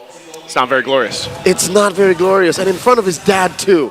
Mr. Bacarse is here supporting his son, and I'm pretty sure he understands that his son is doing his best, but Renegade, he said in an interview, I'm going to give it my all. In that grand finals tomorrow, I'm going to give it my all. And if by giving his all, he has to die along the way, then so be it. I'd rather see Renegade at 0-4 than Domeng at 0-4 too. Final slash going to be used. Demon Kite there to try to help them out, turn this tide around. UA still holding on to the RWM, and it looks like they'll just back off. Not a fight that they want to take here. They know they're outgunned from Fnatic Onyx Philippines. That's what that 4,000 gold lead gets you. And now, Kelra's having his way with these turrets. Top lane Tier 2 down. And that's the long lane completely managed by Fnatic Onyx. Bore down on. Look at this gold lead on the XP lane. Kirk up by about 1,500. That's huge. It's a massive game. How many stacks on that Thunderbelt? Does this not pay true to the stat that Redmar's talking about? You just can't win. The R-Lot is winless against the Phoveus. The stats don't lie, and now the gold lead is showing just how much use and value a Phoveus can bring to this game, especially with a lead like that. Almost half of the gold lead is on Kirk alone. And he's a frontliner. He's a peeler for Fnatic Onyx Philippines, and that's going to allow them to bully Renegade out of position. Demon Kite struggling to score anything major here in this 10-minute game. Lord spawning here, lower quarter, it's a shuffle. Shuffle once again. Still going to keep it together here. Super Prince looking for his positioning. Demon Kite just firing off the Queller, waiting for his moment. Spirit Destruction is going to come in. There's the glorious pathway on the aggression. Kelra goes in. They're caught in a bad position as Domain goes down. Once again, Kirk dunking on him. Renegade falls. Edward on the run. And with 2 members down of Aurora, this is a clear sign for the Lord. It's a 3 for 4, and they're not taking that exchange. 3 members for Aurora, 4 for Onyx. Just the sheer numbers don't add up, and that's what's going to allow Fnatic Onyx to take this clean. And look at Demon Kite, just taking what he can on the map, trading up for that orange. King Kong, a step ahead, does the same. I'm wondering, Leo, if maybe with this game, maybe the way that we saw King Kong do this back in Game 2, maybe Demon Kite can play the map. Maybe work enough around the map to try to keep them in the game here for Aurora. But I think part of that is, again, do you let Domeng push those side lanes? Do you let Demon Kite do it? Here's the thing. You want both of them to get some level of farm. You want both of them to somehow affect the map. But you can't do 4 in 1. So you have a paradox. You have a little pickle, if you will. Yeah. So I would suggest you keep Domeng with the group. Let King Kong go hunt for Demon Kite, much like this, because Demon Kite can actually go duo. 1-on-1? Yeah. Well, they're going to duo here. Like Spirit out, that's too much! I guess DK can't go 1v1. I mean, he thought, and he learned the hard way, stepped into the lair of the beast, and found himself belly up. Oh, this is trouble, because right now, the focus here, the base of Aurora, without Demon Kite, they'll clear out the Lord. The jump's coming through from Brusco. The setup from Super Prince with the RWM and the response from UA as well. Brusco finally going down. That might be what they look for again. King Kong taking a couple shots, working on that tier 2 in the mid. Right now, that's all they get. Looking to pop the Holy Shields. They do on the top and the mid. Lurking on this bottom side. F-Knock, though, getting what they can off that first Lord. This gold lead is going to get out of hand. No more outer turrets for Aurora. So from about 5,000 expected in the next minute to go up to 6. Next Lord spawning here, lower quarter, same spot. 70 seconds. Okay, change of plans. Maybe it's got to be Domeng. Maybe you let Demon Kite kind of roam around with the group and then have Domeng not exactly cross the river and just farm up. Yeah. I'm just wondering, wow. Renegade's been a punching bag. You know, this is another way to say the hitman right here. He's taking the damage. He's getting hit, man. He's getting hit. It's what he needs to do. And the fact that he's stopped at 0 and 5 means he's kind of put it under control. I mean, at the cost of their turrets. Yeah. But as the minutes pass by, all the more the reality of a comeback can happen. Yue, Demon Kite holding this bush, spotted by Brusco. Brusco taking a couple shots from that Soul Sever too, and you know, they're doing what you just mentioned. You know, let Domeng push some of those side lanes if he can, but still he has to take a foot of caution when he does it because of the fact that there's the initiation even from Brusco to cut him off. That's right, and there's an AOG. So Fnatic Onyx, they're like an octopus right now. You know, like you know that an octopus is distracted because it's playing with this little Rubik's Cube over here. So we evolved from Sonics. Oh, hold on, Kirk still gonna be going. Kirk in trouble. They're clapping down Brusco, front of it all. Renegade cutting him off with the glorious pathway, and that's a defensive jump with the Avatar of the Guardian. Keeping them together. They're gonna reset. Could it be? Lord still worked on here. Is this a moment for Aurora to secure an objective? Oh, no more key ults for Aurora. And Renegade's very low. Renegade in trouble. He was actually committing to it, and they're going to fight it out. Kelra wants to go. He's working on Edward. He'll get a double kill. Yue. And that was all, once again, started from Aurora when maybe they didn't have to do that, because now the Lord goes in the hands of Fnatic Onyx. They had no ults. Fnatic Onyx technically were just down on TKOs, but they were chunky enough to force fights, and the fact that Kelra never left the scene, that changes the landscape, the face of this fight, and now Fnatic Onyx inside the base. They're already inside the base. A jump through Yue, trying to buy some time, keep the turret alive. Yue goes down, they hold on to that base turret. They still have to worry about this Lord push though. So maybe that bought them a few minutes here or a minute at best, but they're going to have to get ready. They're going to have to buckle in for this massive push from FNOP with a massive lead on top of it. They got to hunker down. And I got some bad news for all the Auroras watching all around the world. Aurora has a less than ideal clearing lineup. Their wave clear is on the lower scale. They only have Yue. Yue is the only one who can really clear these waves quick. Maybe Demon Kite if you consider it. But all of them have to kind of punch these waves manually. Yeah. The old-fashioned way. And they might even have to use like a final slash in a certain situation to help clear them or manage them the way they want. That too. Against this Lord push. That too. Very important. So you got to consider, do I use the ult for the fight to deter a push, or do I use it against the wave? Lord knocking on top lane. In comes Brusco. Jump in from Brusco into the final slash. Double reward. Minute Blaze drop down, and Edward already gone out of the picture. Renegade going to be next. Kelra gets a double again. Looking for the triple on Yue. Goes in. Kirk cleans it up. Triple for Kelra, and Domang tries his best, but it's not going to be enough. As he goes down, it's the wipeout. Fnatic Onyx Philippines clears up, cleans up the game, and gets to match point. All five get flatlined as they witness their base get broken down. 3-1. 3-1. Fnatic Onyx just one game away from taking home the title. Again, it looks like this team, Fnatic Onyx Philippines, doesn't have many weak points.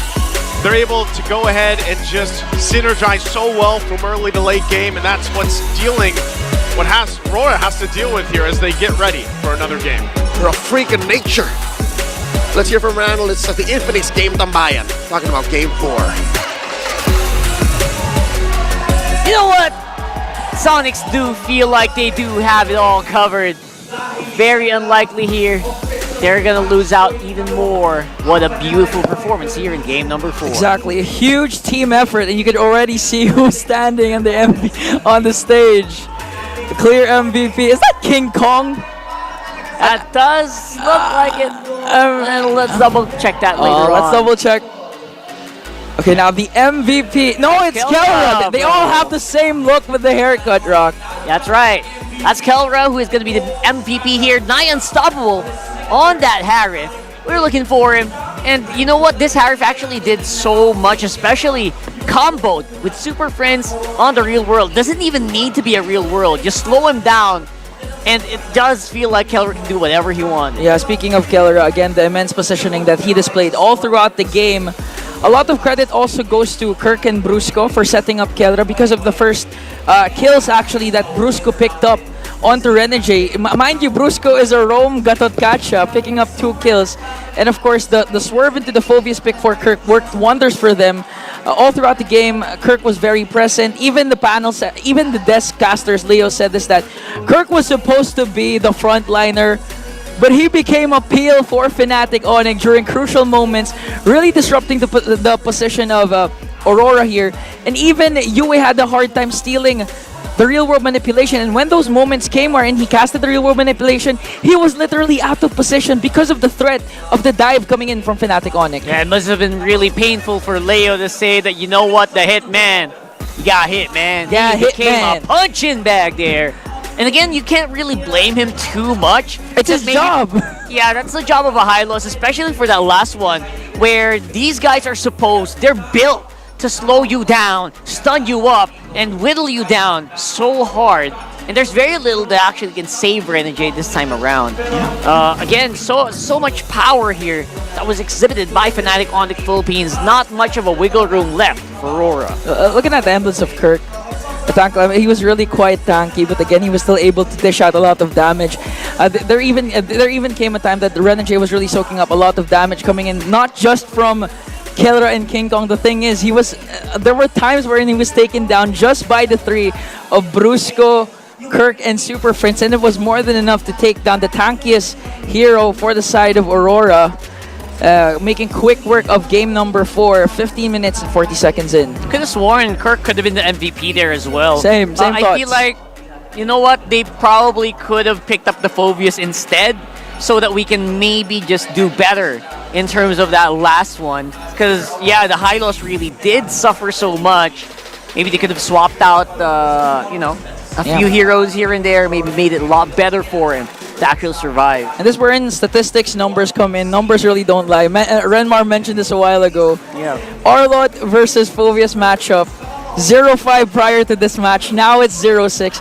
And there was a clear lead when it comes to the XP laners. I believe it was 9 minutes. Kirk was already 2k ahead of Edward's Arlott. So it was really a dominating laning phase for Kirk. It was also painful to watch that Moskov just tried to scrap around the map for any source of gold that he can. And that's inherently the weakness of a Moskov lineup. You really have to wait for that big spike, which in this scenario didn't really arrive. And while they were waiting for the spike, Fnatic Onyx Philippines was taking all of these objectives, everything. All of these Lord fights, the turtle fights. It went to their favor. It was very hard to climb out of it. And there was a moment wherein you thought Aurora's window was really quite opening, wherein they were able to force out a lot of ultimates for the side of Fnatic Onyx. Even the AOG was used defensively, but the problem was, but the problem was the slows coming in from Super Friends plus Kelra's dominance again. They were able to take down Renegade and eventually Edward.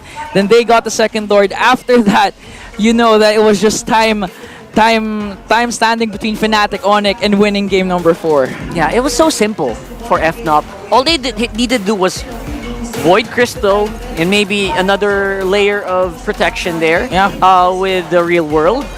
Then they got the advantage. It felt so easy for them to activate Kelra this time around. And when Kelra gets activated, you saw how deadly it could be. Yeah, really, again, the gold standard performing at the highest level. That's right. Throw it over to our analyst. I think Renmar's there as well. Take us through it.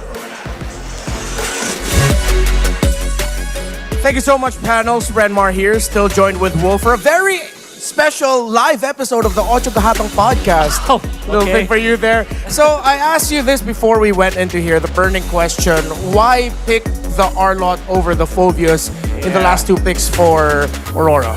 Maybe they're afraid of the fact that they'll have Phovius and Hylos, 2 high HP heroes that kind of want to stand in front of the Alpha, a box type hero that also deals true damage, HP-based, true and HP-based damage. It's probably why they wanted Arlott's displacement, I guess. All right, yeah, that makes a lot of sense because once Phovius goes in there, will be susceptible to the Alpha, but then again, the burning stat is that the Phovius has completely dominated Arlott all throughout the season, 6-0. Looking at the goal difference, it was just tough. You think there could have been a scenario where the goal difference wouldn't have been this so dire?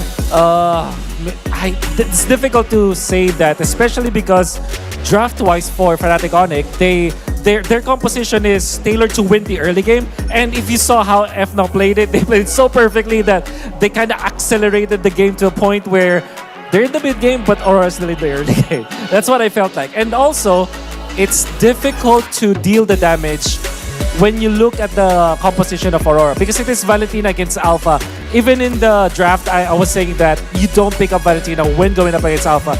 Typically, you pick up Alpha after the Valentina. But this time, they picked Valentina after the Alpha, which kind of made it so that if you're looking at the early game, it was Suyu, there was Valentina, and then they have Arlott. They have a lot of stuns. They have Terrifies, they have crowd control. They don't have the damage. Yeah, they don't have the damage, and they didn't have that stopper for the Phovius. Real quick, I just gotta ask you, you've gone up against Fnatic Onyx Philippines. There was a past where you were a coach for Onyx Philippines, but that was way back.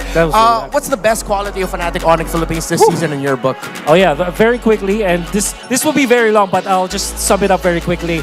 Their map reading is superb. It's unlike any other. If you face them in the battlefield, maybe you're not seeing them through the broadcast, but if you're playing up against them, you're gonna be so frustrated on how well they read the map. Yeah, it feels like they have vision everywhere. But right now, it's time to see what else we have in store for you here. Again, Renmar here, but now we're gonna toss you over to Mara.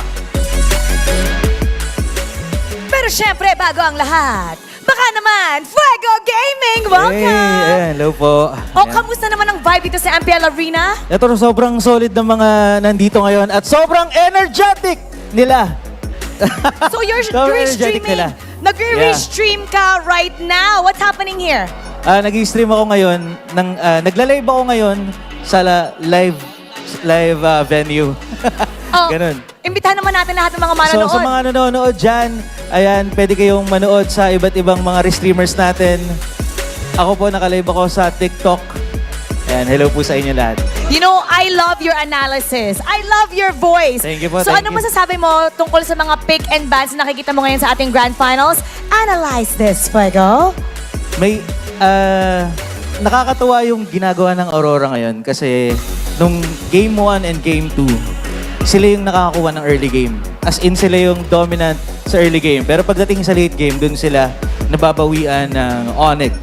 So, nitong Game 3, nakabawi naman, baliktad naman nangyari. Early game naman ng ang Onyx, nakabawi naman ng Aurora. Parang ganun yung mga nangyari ngayon. So, dito sa pinaka-last match na nangyari, isa sa mga naging magandang pick ng Onyx kaya sila nanalo sa game na yun ay yung Phobius. Na talagang nagbigay ng malaking space and maraming crowd control at damage sa kanilang team. So kung magpe-predict tayo ngayon, predict si Time, ano ang prediction mo? Score Score? at sino? Hirap eh. Tropa ko yun lahat sila. Pero I mean, prediction based on what you're seeing, dun sa analysis, may facts tayo dito. feeling ko si nandyan ba si Chantel? Siya ba yung Nandito si Chantel, yes. Siya ba yung nagkakas? Siya yung nagkakas. Pag si Ma'am Chantel yung nagkakas, umabot ng last round eh. Game 7. Game 7 eh. Oh, kaninong team? Feeling ko ito ay 4-3. 4-3? Kanino? Favor of... Sa ngayon, lamang yung Onyx kasi. Okay, so feeling mo, Onyx. Feeling Okay, ko. ano naman ang masasabi mo sa ating mga grand finalists? Mensahe naman dyan. Sobrang galing nyo. Good luck sa inyo sa ginagawa nyo. At syempre, alam ko sa M6, mas lalo pa nilang gagalingan at itataas ang bandera ng Pilipinas. That's right, Yes. M6! At kung hindi nyo pa siya napafollow, baka naman. Now we're gonna head back to our panel. Yes, Pass thank you. out.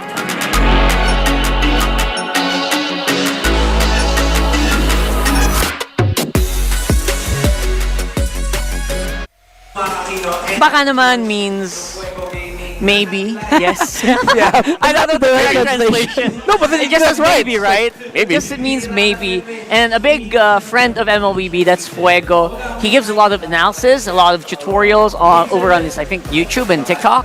So do check him out.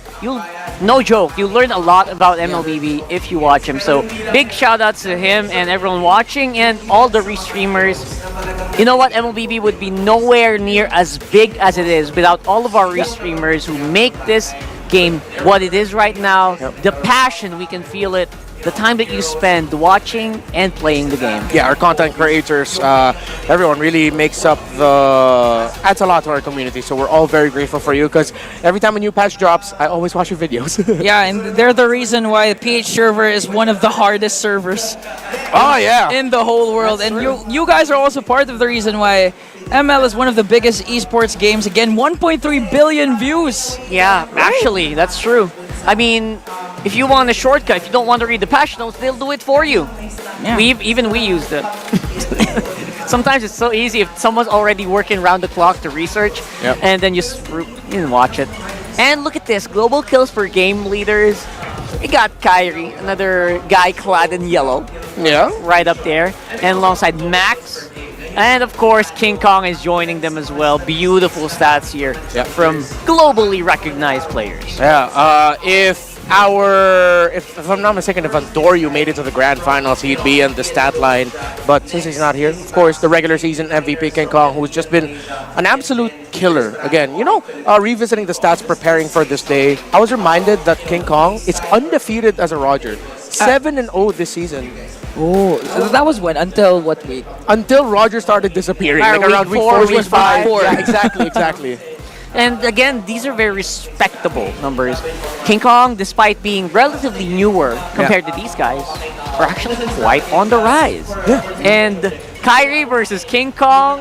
Oh, I hope we get to see it. I wonder. I want to maybe. see it. I mean, I know the competition in MPL Indonesia has really increased with the rise of RRQ, Team Liquid BTR. ID, BTR as well. Fnatic Onyx didn't find their consistent footing until the end of the regular season, but yeah. Yo, the KK duo, they got a message. I think they really want to see something on the other side of the world. Let's watch this. Kasi wala, gusto lang sila talunin. Hindi namin masyado iniisip yung pressure and nung dinominate namin yung regular season. Kumbaga, etong playoffs na to, bago to eh. Kumbaga, parang walang score dito. Kumbaga, walang 13-1, walang labang, walang lahat pantay dito sa playoffs. Kaya, tingin ko walang pressure sa amin yung pagka-dominate namin. That is the mindset of a true champion. There is no stats, no numbers. You and your opponent on the battlefield, that's all that matters. Yeah, you treat them equally, you defeat them equally, you always give your best. And the KK connection, really looking forward to facing Onyx Indo. Honestly, I think that the more people see just how dang good Fnatic Onyx Philippines is, they're really getting globally recognized, that it's a dream match now at this point. You want to see Super Friends go up against Sans, you want to see Kiboy go up against Brusco, Kari versus King Kong, CW versus Kelra. You know what I want to see? What? King Kong versus Sekais. Oh yeah, that's another dream match. That's a whole yeah, completely different dream match. Who's the better fanny? Comment down below. Okay, and of course, be part of the digital transformation in the world of connectivity. You can say hello to convenience, flexibility, and local connectivity with Smart Prepaid eSIM. Now available for digital delivery through the Smart Online Store for only 99 pesos. So get your Smart SIM now. And of course, before anything else, let's take a look first at MPL fans who are giving their all-out support from all of the watch parties happening all around the Philippines. We got one on UP Town Center happening in Quezon City. They represent Luzon. We got one on Festive Walk Mall in Iloilo City, walking up for Visayas, and MMCM Plaza in Davao City representing Mindanao. There you go. Huge shout outs to everyone, and we hope you're all enjoying the fun, the action. Hello. Live and on site. Right I love there. it. I love the Mindanao watch party. The Mindanao watch party looks lit, man. Really lit. I mean, they have the complete set. The what do you call that? The clappers. The clappers. They got clappers. They're so compact. I feel like there's so many people there. Yeah. No, there were like an even a bigger group of people standing behind the people sitting down. Yeah, I mean, people are waiting. So big shout out to all the Auroras as well, who's supporting on KMC Armstrong Cafe in the Grand Finals watch party. I know you guys are probably busy like this right now. Oh yeah. Make sure you make yourself heard, okay? Because they need the support. The players up on the stage really, really need your support if you are one of the Auroras. All the incantations, all of the incantations, the rituals, the preparations, the rituals that you have, throw them all. Throw up that energy ball if you're kind of feels like if you're a Saiyan, if you're Goku, throw it up there so you can absorb all the energy around you and throw it over to the players there, because right now it's looking like Fnatic Onyx Philippines are on the road to 4-1. Yeah, they just should not get greedy in this next draft. Don't pick an off-kilter Kelra pick early. Yeah. If you're gonna pick it early, make sure it's the Harith, make sure it's the Moskov along those lines. If you're gonna pick something like the Beatrix or the 1-1, you pick it later in the phase. That's pretty fair. Yeah, but the problem is Fnatic Onyx selecting this time blue side once again. Aurora was able to beat. Was Aurora able to beat Fnatic Onyx on the blue side for today? Doing the math, I believe. So. I'm gonna have to recheck that. Because right now, obviously the sides, it's been a while, so the sides. The side selection is equalizing from 90. It's going down to 80%, 80.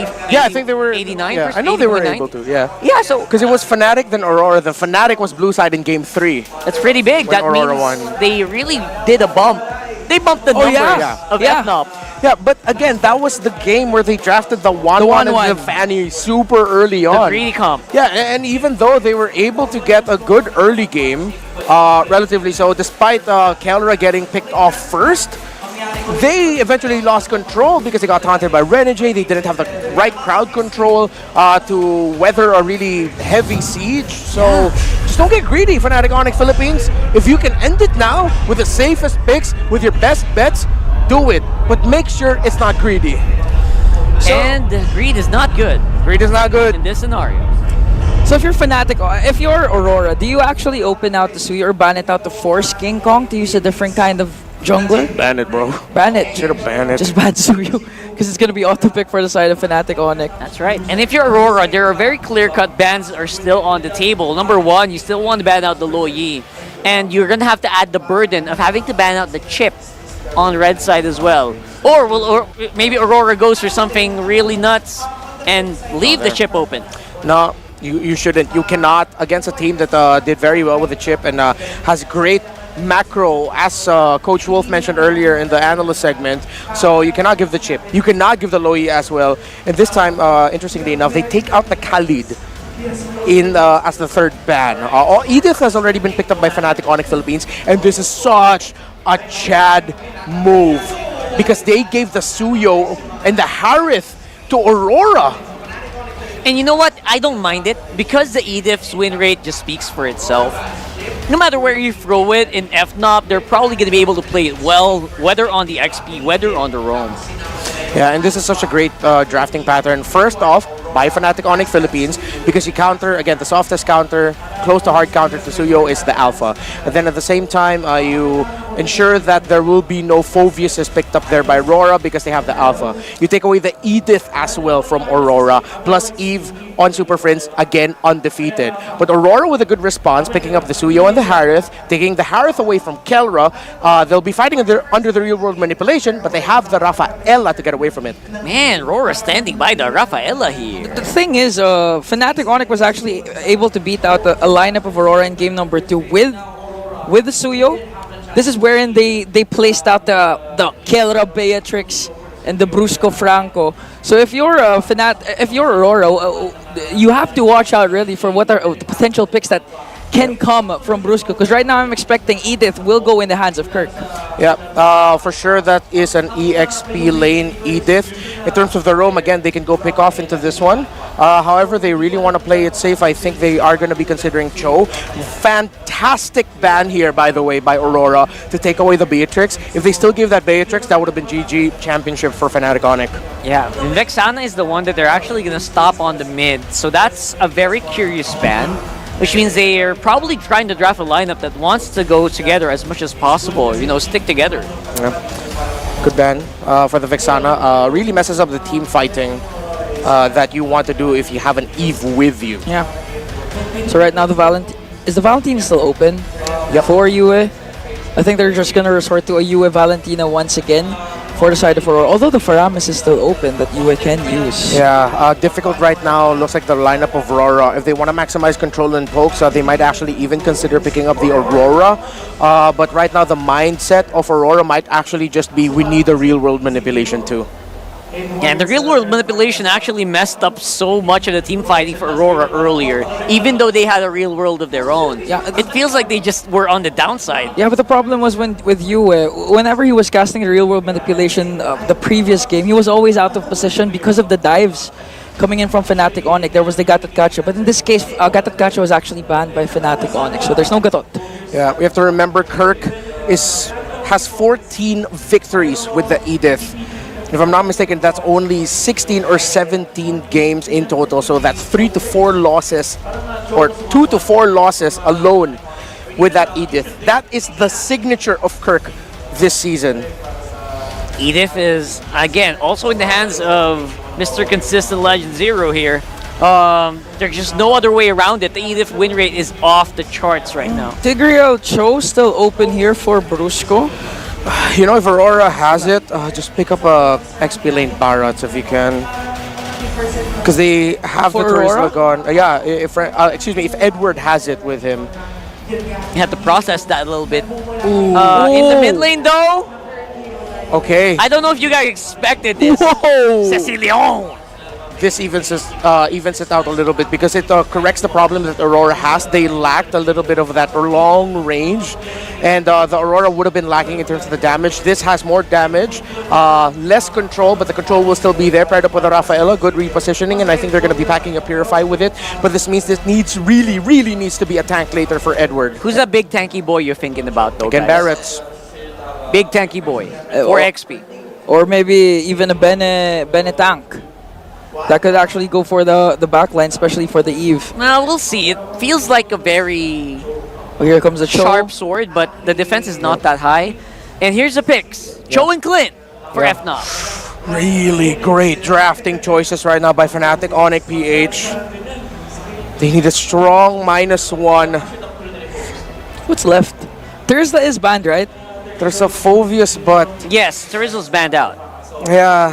Phoveus might actually suffer here. Looking at the dashes, they have the Cho, the Clint, Phoveus against the Alpha, difficult. Might just be Barrett's. Might just be Bene. Grok XP, no.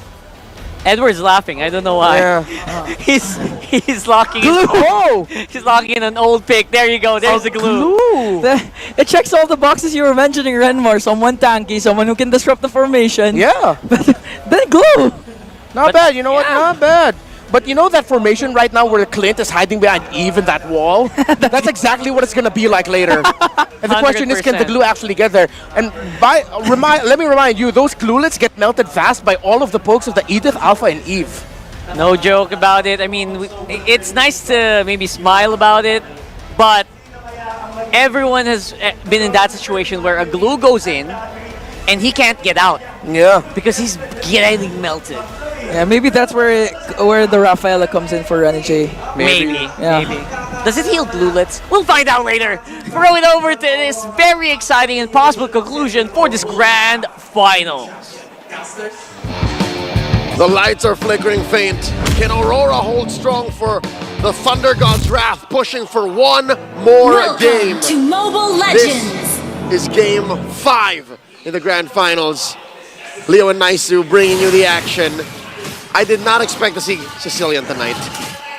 I did not either, you know, and I know we had a glimpse at it, and I don't know, man. This is sticking in my head. Are they actually called glulets? Glulings. Oh, glulings. So, I think.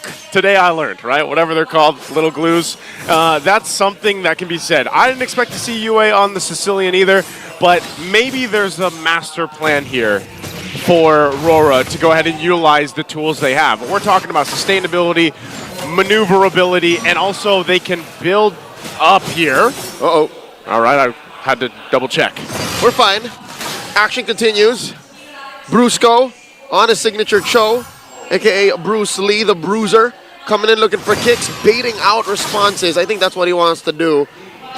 Our panel mentioned the possibility of the glulings, the glulets, from Edward just melting down on his attempt to penetrate through the lineup. Yeah. There is some truth to that, but I've seen worse. There are worse lineups that try and break through. Talk about lineups with a Faramis. Talk about lineups with a Valentina. That's true. Right? This is, an Eve still has to choose where she puts her spells. Yeah, you got to do that. This is also the first time that we haven't seen a Valentina at least come through, so there's that dynamic change as well.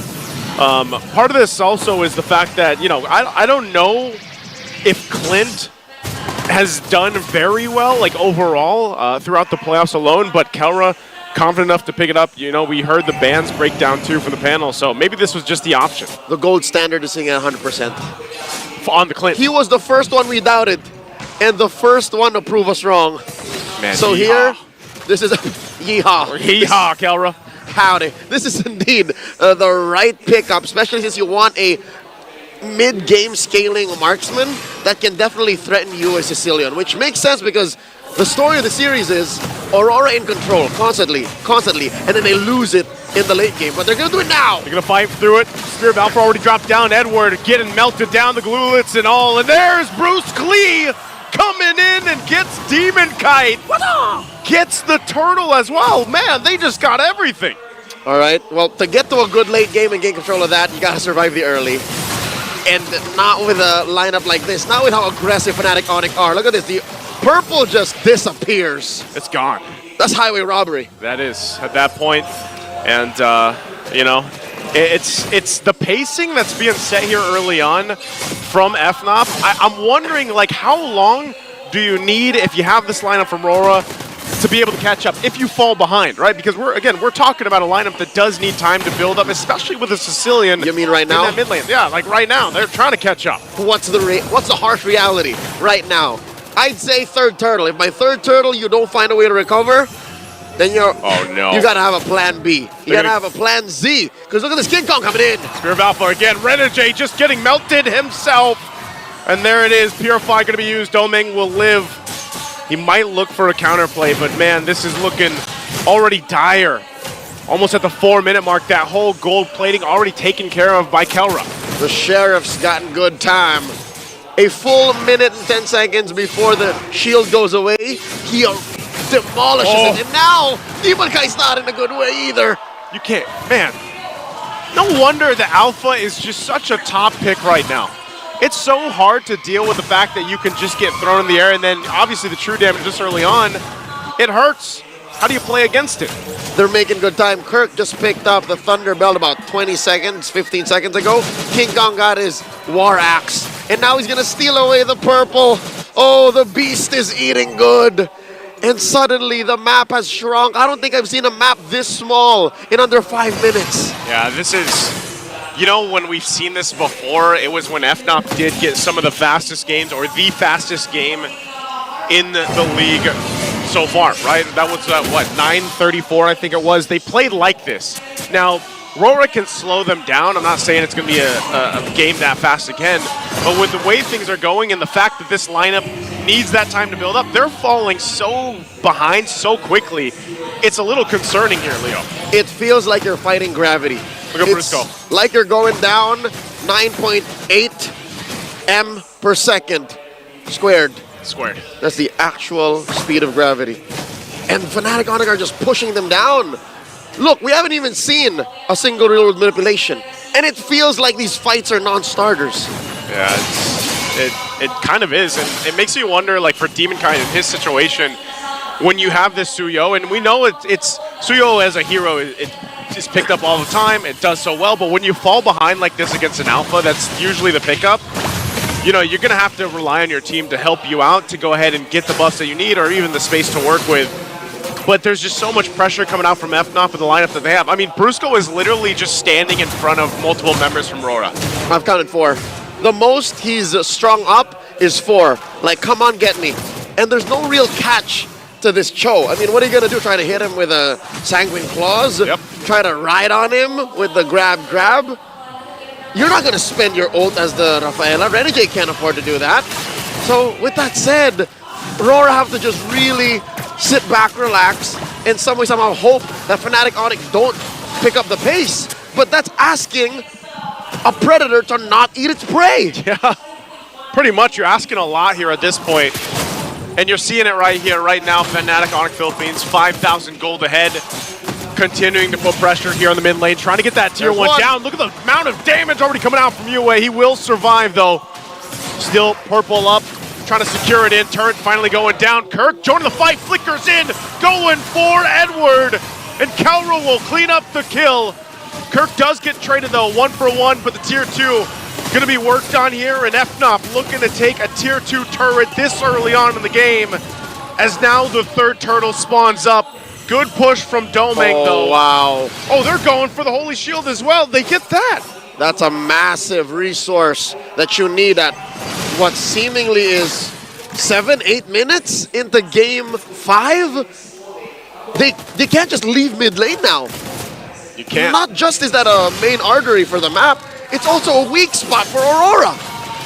Big weak spot. And look, they also barely hold on to the tier 2 on the top lane as well. So, talking about the amount of macro value that FNOP has gotten themselves up to this point, it's insane. It's so hard to deal against if you're Aurora here. And I'm guessing that Aurora understand now. They're playing hide and seek. You can't play tag with a lineup like Fnatic Onyx.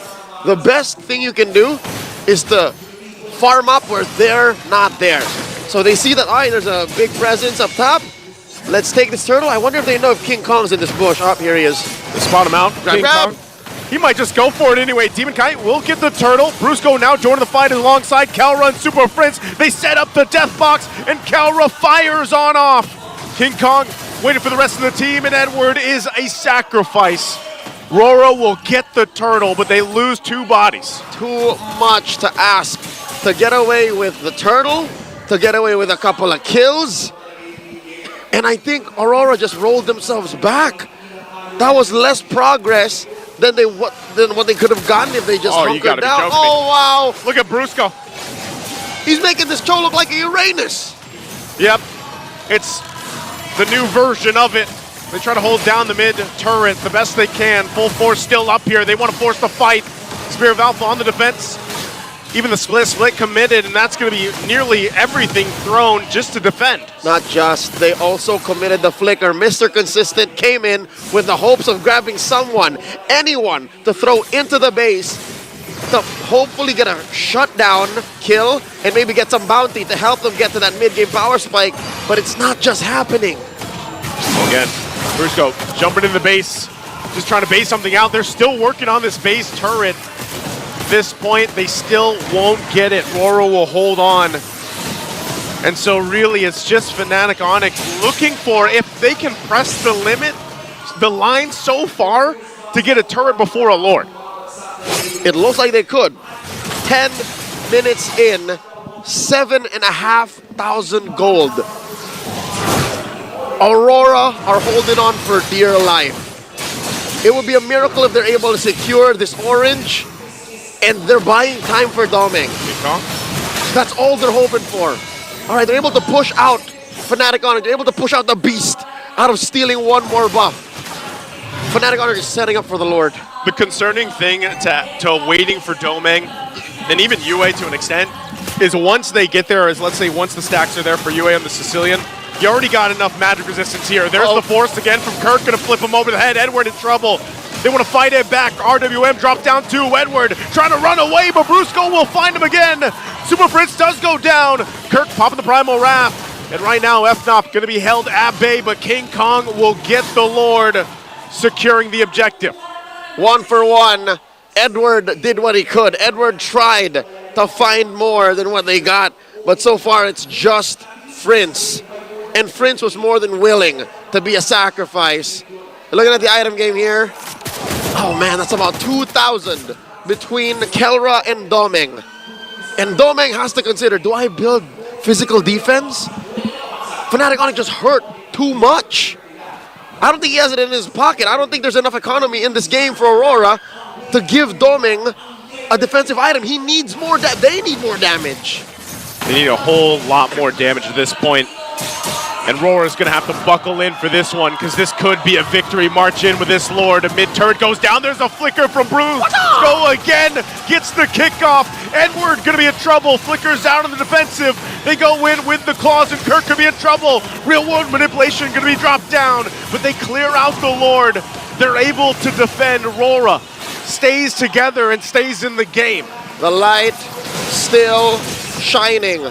Faint as it may be, a good old Boy Scout effort defense. They lose their mid lane inhibitor. Up next, down bottom.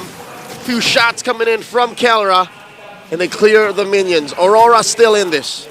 So is this what they need? Is this what they have to do? I mean, clear-wise, it looks like they can at least keep some of the clearing going. Even, let's say, the next Lord. What if it's forced from FNOP to just fight it out? That's the problem. Counting their blessings, they have great wave clear. Amazing. Almost top of class. But if FNOP says it's go time and they fight, they best hope that they have more purifies than they have. 3 ain't enough, especially since Renegade is still on cooldown. I'm not so sure if they have 30 seconds to waste. They might just lose all base turrets here. They still hold on to the top one for now. But FNOP, I think they're happy with the amount of damage they did off that first Lord push. Might look for more. Kirk holding on, has a flicker. They want to take this last base turret in. Kirk's going to have to fight it out. Brusco goes in with the kick. They're going to go in. Edward gets the grab, split. Kirk does fall down. Still breaking out of the fight. Renegade goes down in the exchange. King Kong up in the front, taking a couple shots. Conceal's going to keep him alive. With a 1-for-1 trade, Kirk for Renegade, and Rora stays in the game. A close call. If some way, somehow, UA shut down King Kong, would have been a lot of gold swing over to Aurora. They're able to kick out Fnatic Onyx Philippines, keep this gold lead to a manageable 6,000, 7,000. I'm hoping that it claps back. Only if they got to kill King Kong, but right now it's going to maintain an 8K gold lead, and still that's a massive amount of firepower you're missing out on. It's a miracle that Yue hasn't died. That's a testament to this young man's technical know-how and usage of space. And let's see, they're out of their base. They might want to go ahead and fight this out. I don't know if this is the right thing to do. They're contesting. Yeah, they are contesting right now. Even down 8,000 gold, is this really what Roro wants to do? This is defiance. Can they get an advantage here? They're not taking this lying down. Lord here, approaching half health. Massive river bush control by Fnatic Onyx. Demon Kite taking the Y brush. Oh no! Brusco jumping in again. Way the Dragon right on target, right on the mark. Edward split, and Super Prince is going to be chased down. Domeng trying to find Kelra. Won't be able to get it as Kirk goes down, and they're turning the tides here. But King Kong will get taken out as a double. They got the Lord, but Roro won the fight. Fnatic Onyx committed too much to taking the Lord. Aurora hit a power spike. Aurora laid everything down on the line. And they took 3 out on the way. Oh, they want to take alive. the chance. They are on the map. All 5 members pushing in. It's Brusco and Kelra. Can they stay in the game after this turnaround? Kelra takes the claws, and Yue helps clean them up. A forced play from Rora. Still a couple seconds away. Brusco tries to buy enough time, but the minions are there, and Rora will be able to do it. They turn it around, and they stay in the series. Not so fast. The lights may be dim, but they're not out just yet. Aurora MLBB, another one on the board. 3-2. We're going to game 6. Oh, you can hear the Yue, man. But I don't know. That was just everybody staying calm, collected. It was pretty quiet here for a bit, but what a game. Let's throw it over to the Infinite James Tambayan and break down exactly what happened. It was very quick. Battle's turn.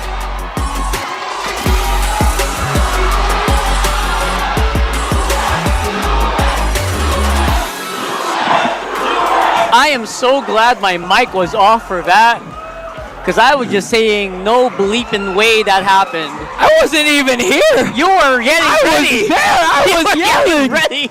Oh my goodness! Imagine Rockhart. High stakes. Grand finals. Match point for the opposing team. Make it or break it lineup for Aurora. The Sicilian of Yue. 3-2, boys. 3-2. Oh my goodness. Honestly, it felt like Fnatic Onyx Philippines could have ended it at 9 minutes. Yeah, to be honest, yeah. Right? I was getting my social media ready. I was getting ready to go to Edward. The guys are really, they worked so hard, and now they're on the receiving end of like a really fierce Fnatic Onyx. But then they do this. They do the unthinkable. Unbelievable. Man, at this point, even if, Fnatic wins or Aurora bites the short end of the stick, the things that they've done for the playoffs alone, beating TLPH, beating Falcons AP Bren, extending the game, and of course, one of the catalysts for that to happen is none other than this guy, Yue. You gotta shout the name. You gotta do it 3 times. Yue, Yue, Yue.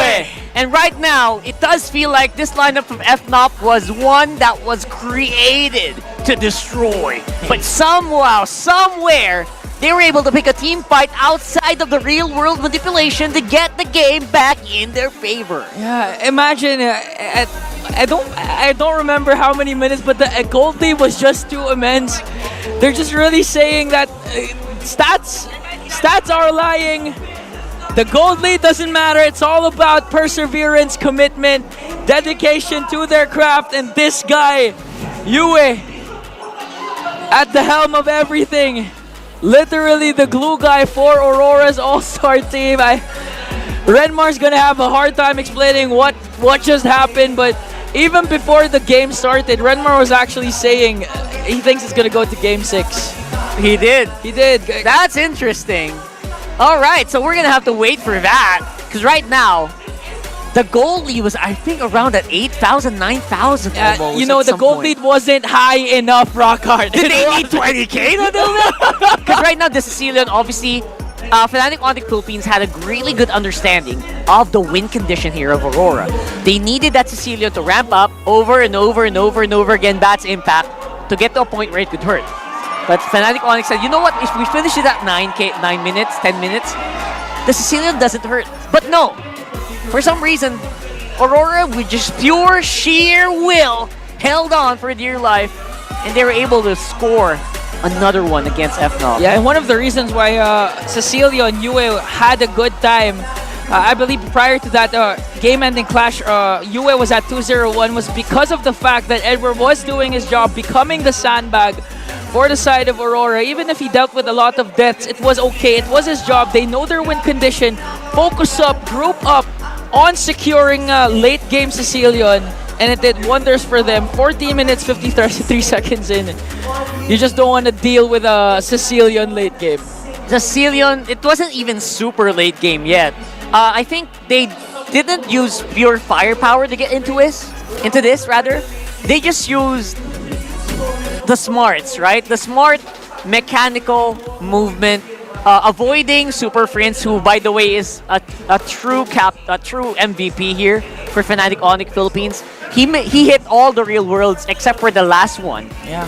And in that last one where the Aurora members were outside, that was the lord that, they won. Aurora won. I honestly didn't see that because I was running all the way. I know. I know that. Shocked. That's how shocked.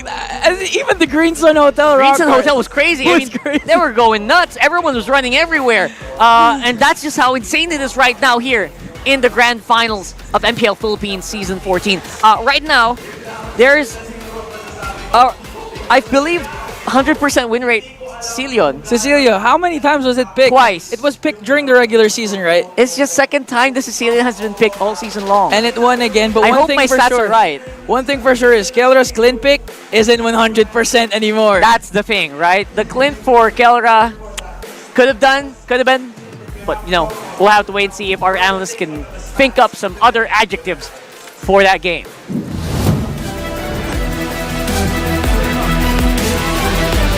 Absolute cinema. Absolute cinema by Aurora. I was looking at that draft and going, Aurora, that glue's not gonna do much in the early game. That glue will struggle. Your lineup will struggle.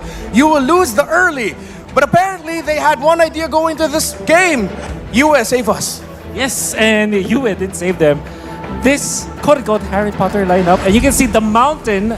Let's call this what? Mount Aurora? Mount Aurora, yeah. And we're able to climb. Over there at, they climbed Mount Onyx. They climbed Mount Onyx, then went down to their valley, which eventually found they didn't get anything in the early stages. Let's just say it that way.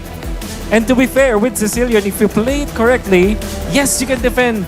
But it will take a lot of patience, a lot of good mechanics, good understanding of the game, a lot of good, maybe morale boost from your teammates for you to pull that off. Filipino MLBB is something else. And Amen. It wasn't just, as a Sicilian in this level, you needed to play a great game.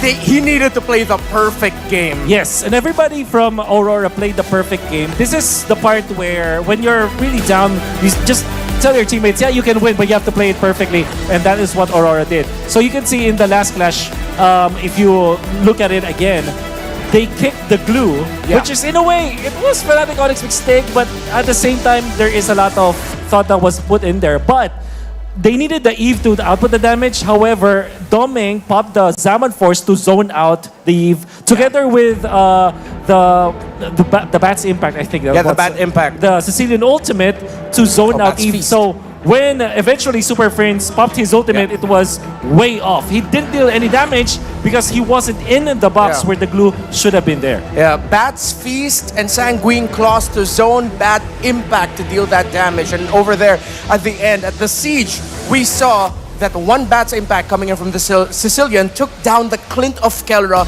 straight to 50%. Hopefully we get to do another one of these because I really want to see a Game 7. Aurora and Fnatic Onyx Philippines are putting on a show. Panel, please explain to us what to expect for this next game. I would just like to ask our viewers, everyone watching right now on YouTube, Facebook, TikTok, Twitch, all the stuff, all the comments. Press 1 if you want game 7 for this one. Press 1. I'm gonna read all your comments later on, and also let us know why. Of course, everyone wants Game 7. Rock. Do you guys want Game 7? I don't think everyone wants Game 7. Imagine if you're a super fan, you don't want Game 7. exactly. Because match point fanatic Right? I mean, imagine if you just tuned into the chat and there's all 1-1. You don't know what's happening. Mr. Consistent, by the way, attending his 4th straight M Series appearance since M3. So this guy has been doing it year in, year out with different hairstyles, but the same chewed. Consistency is key for Edward. Yeah, and someone consistent who we all know is one of the greatest analysts is here with us right now. He's again. back. Wolf is here on the couch. Stop it. You know, you're making Renmar blush. Yeah. Right now, obviously, he posted this yesterday. He actually asked me, is it consistent, 4th consecutive or consecutives? And I said, you don't add an S anymore. Why? He was riding his sock med while we were... You mean that? I passed him on the hall. Oh, okay. He personally asked me. I thought you were setting up for a joke. No, that's a very great flex.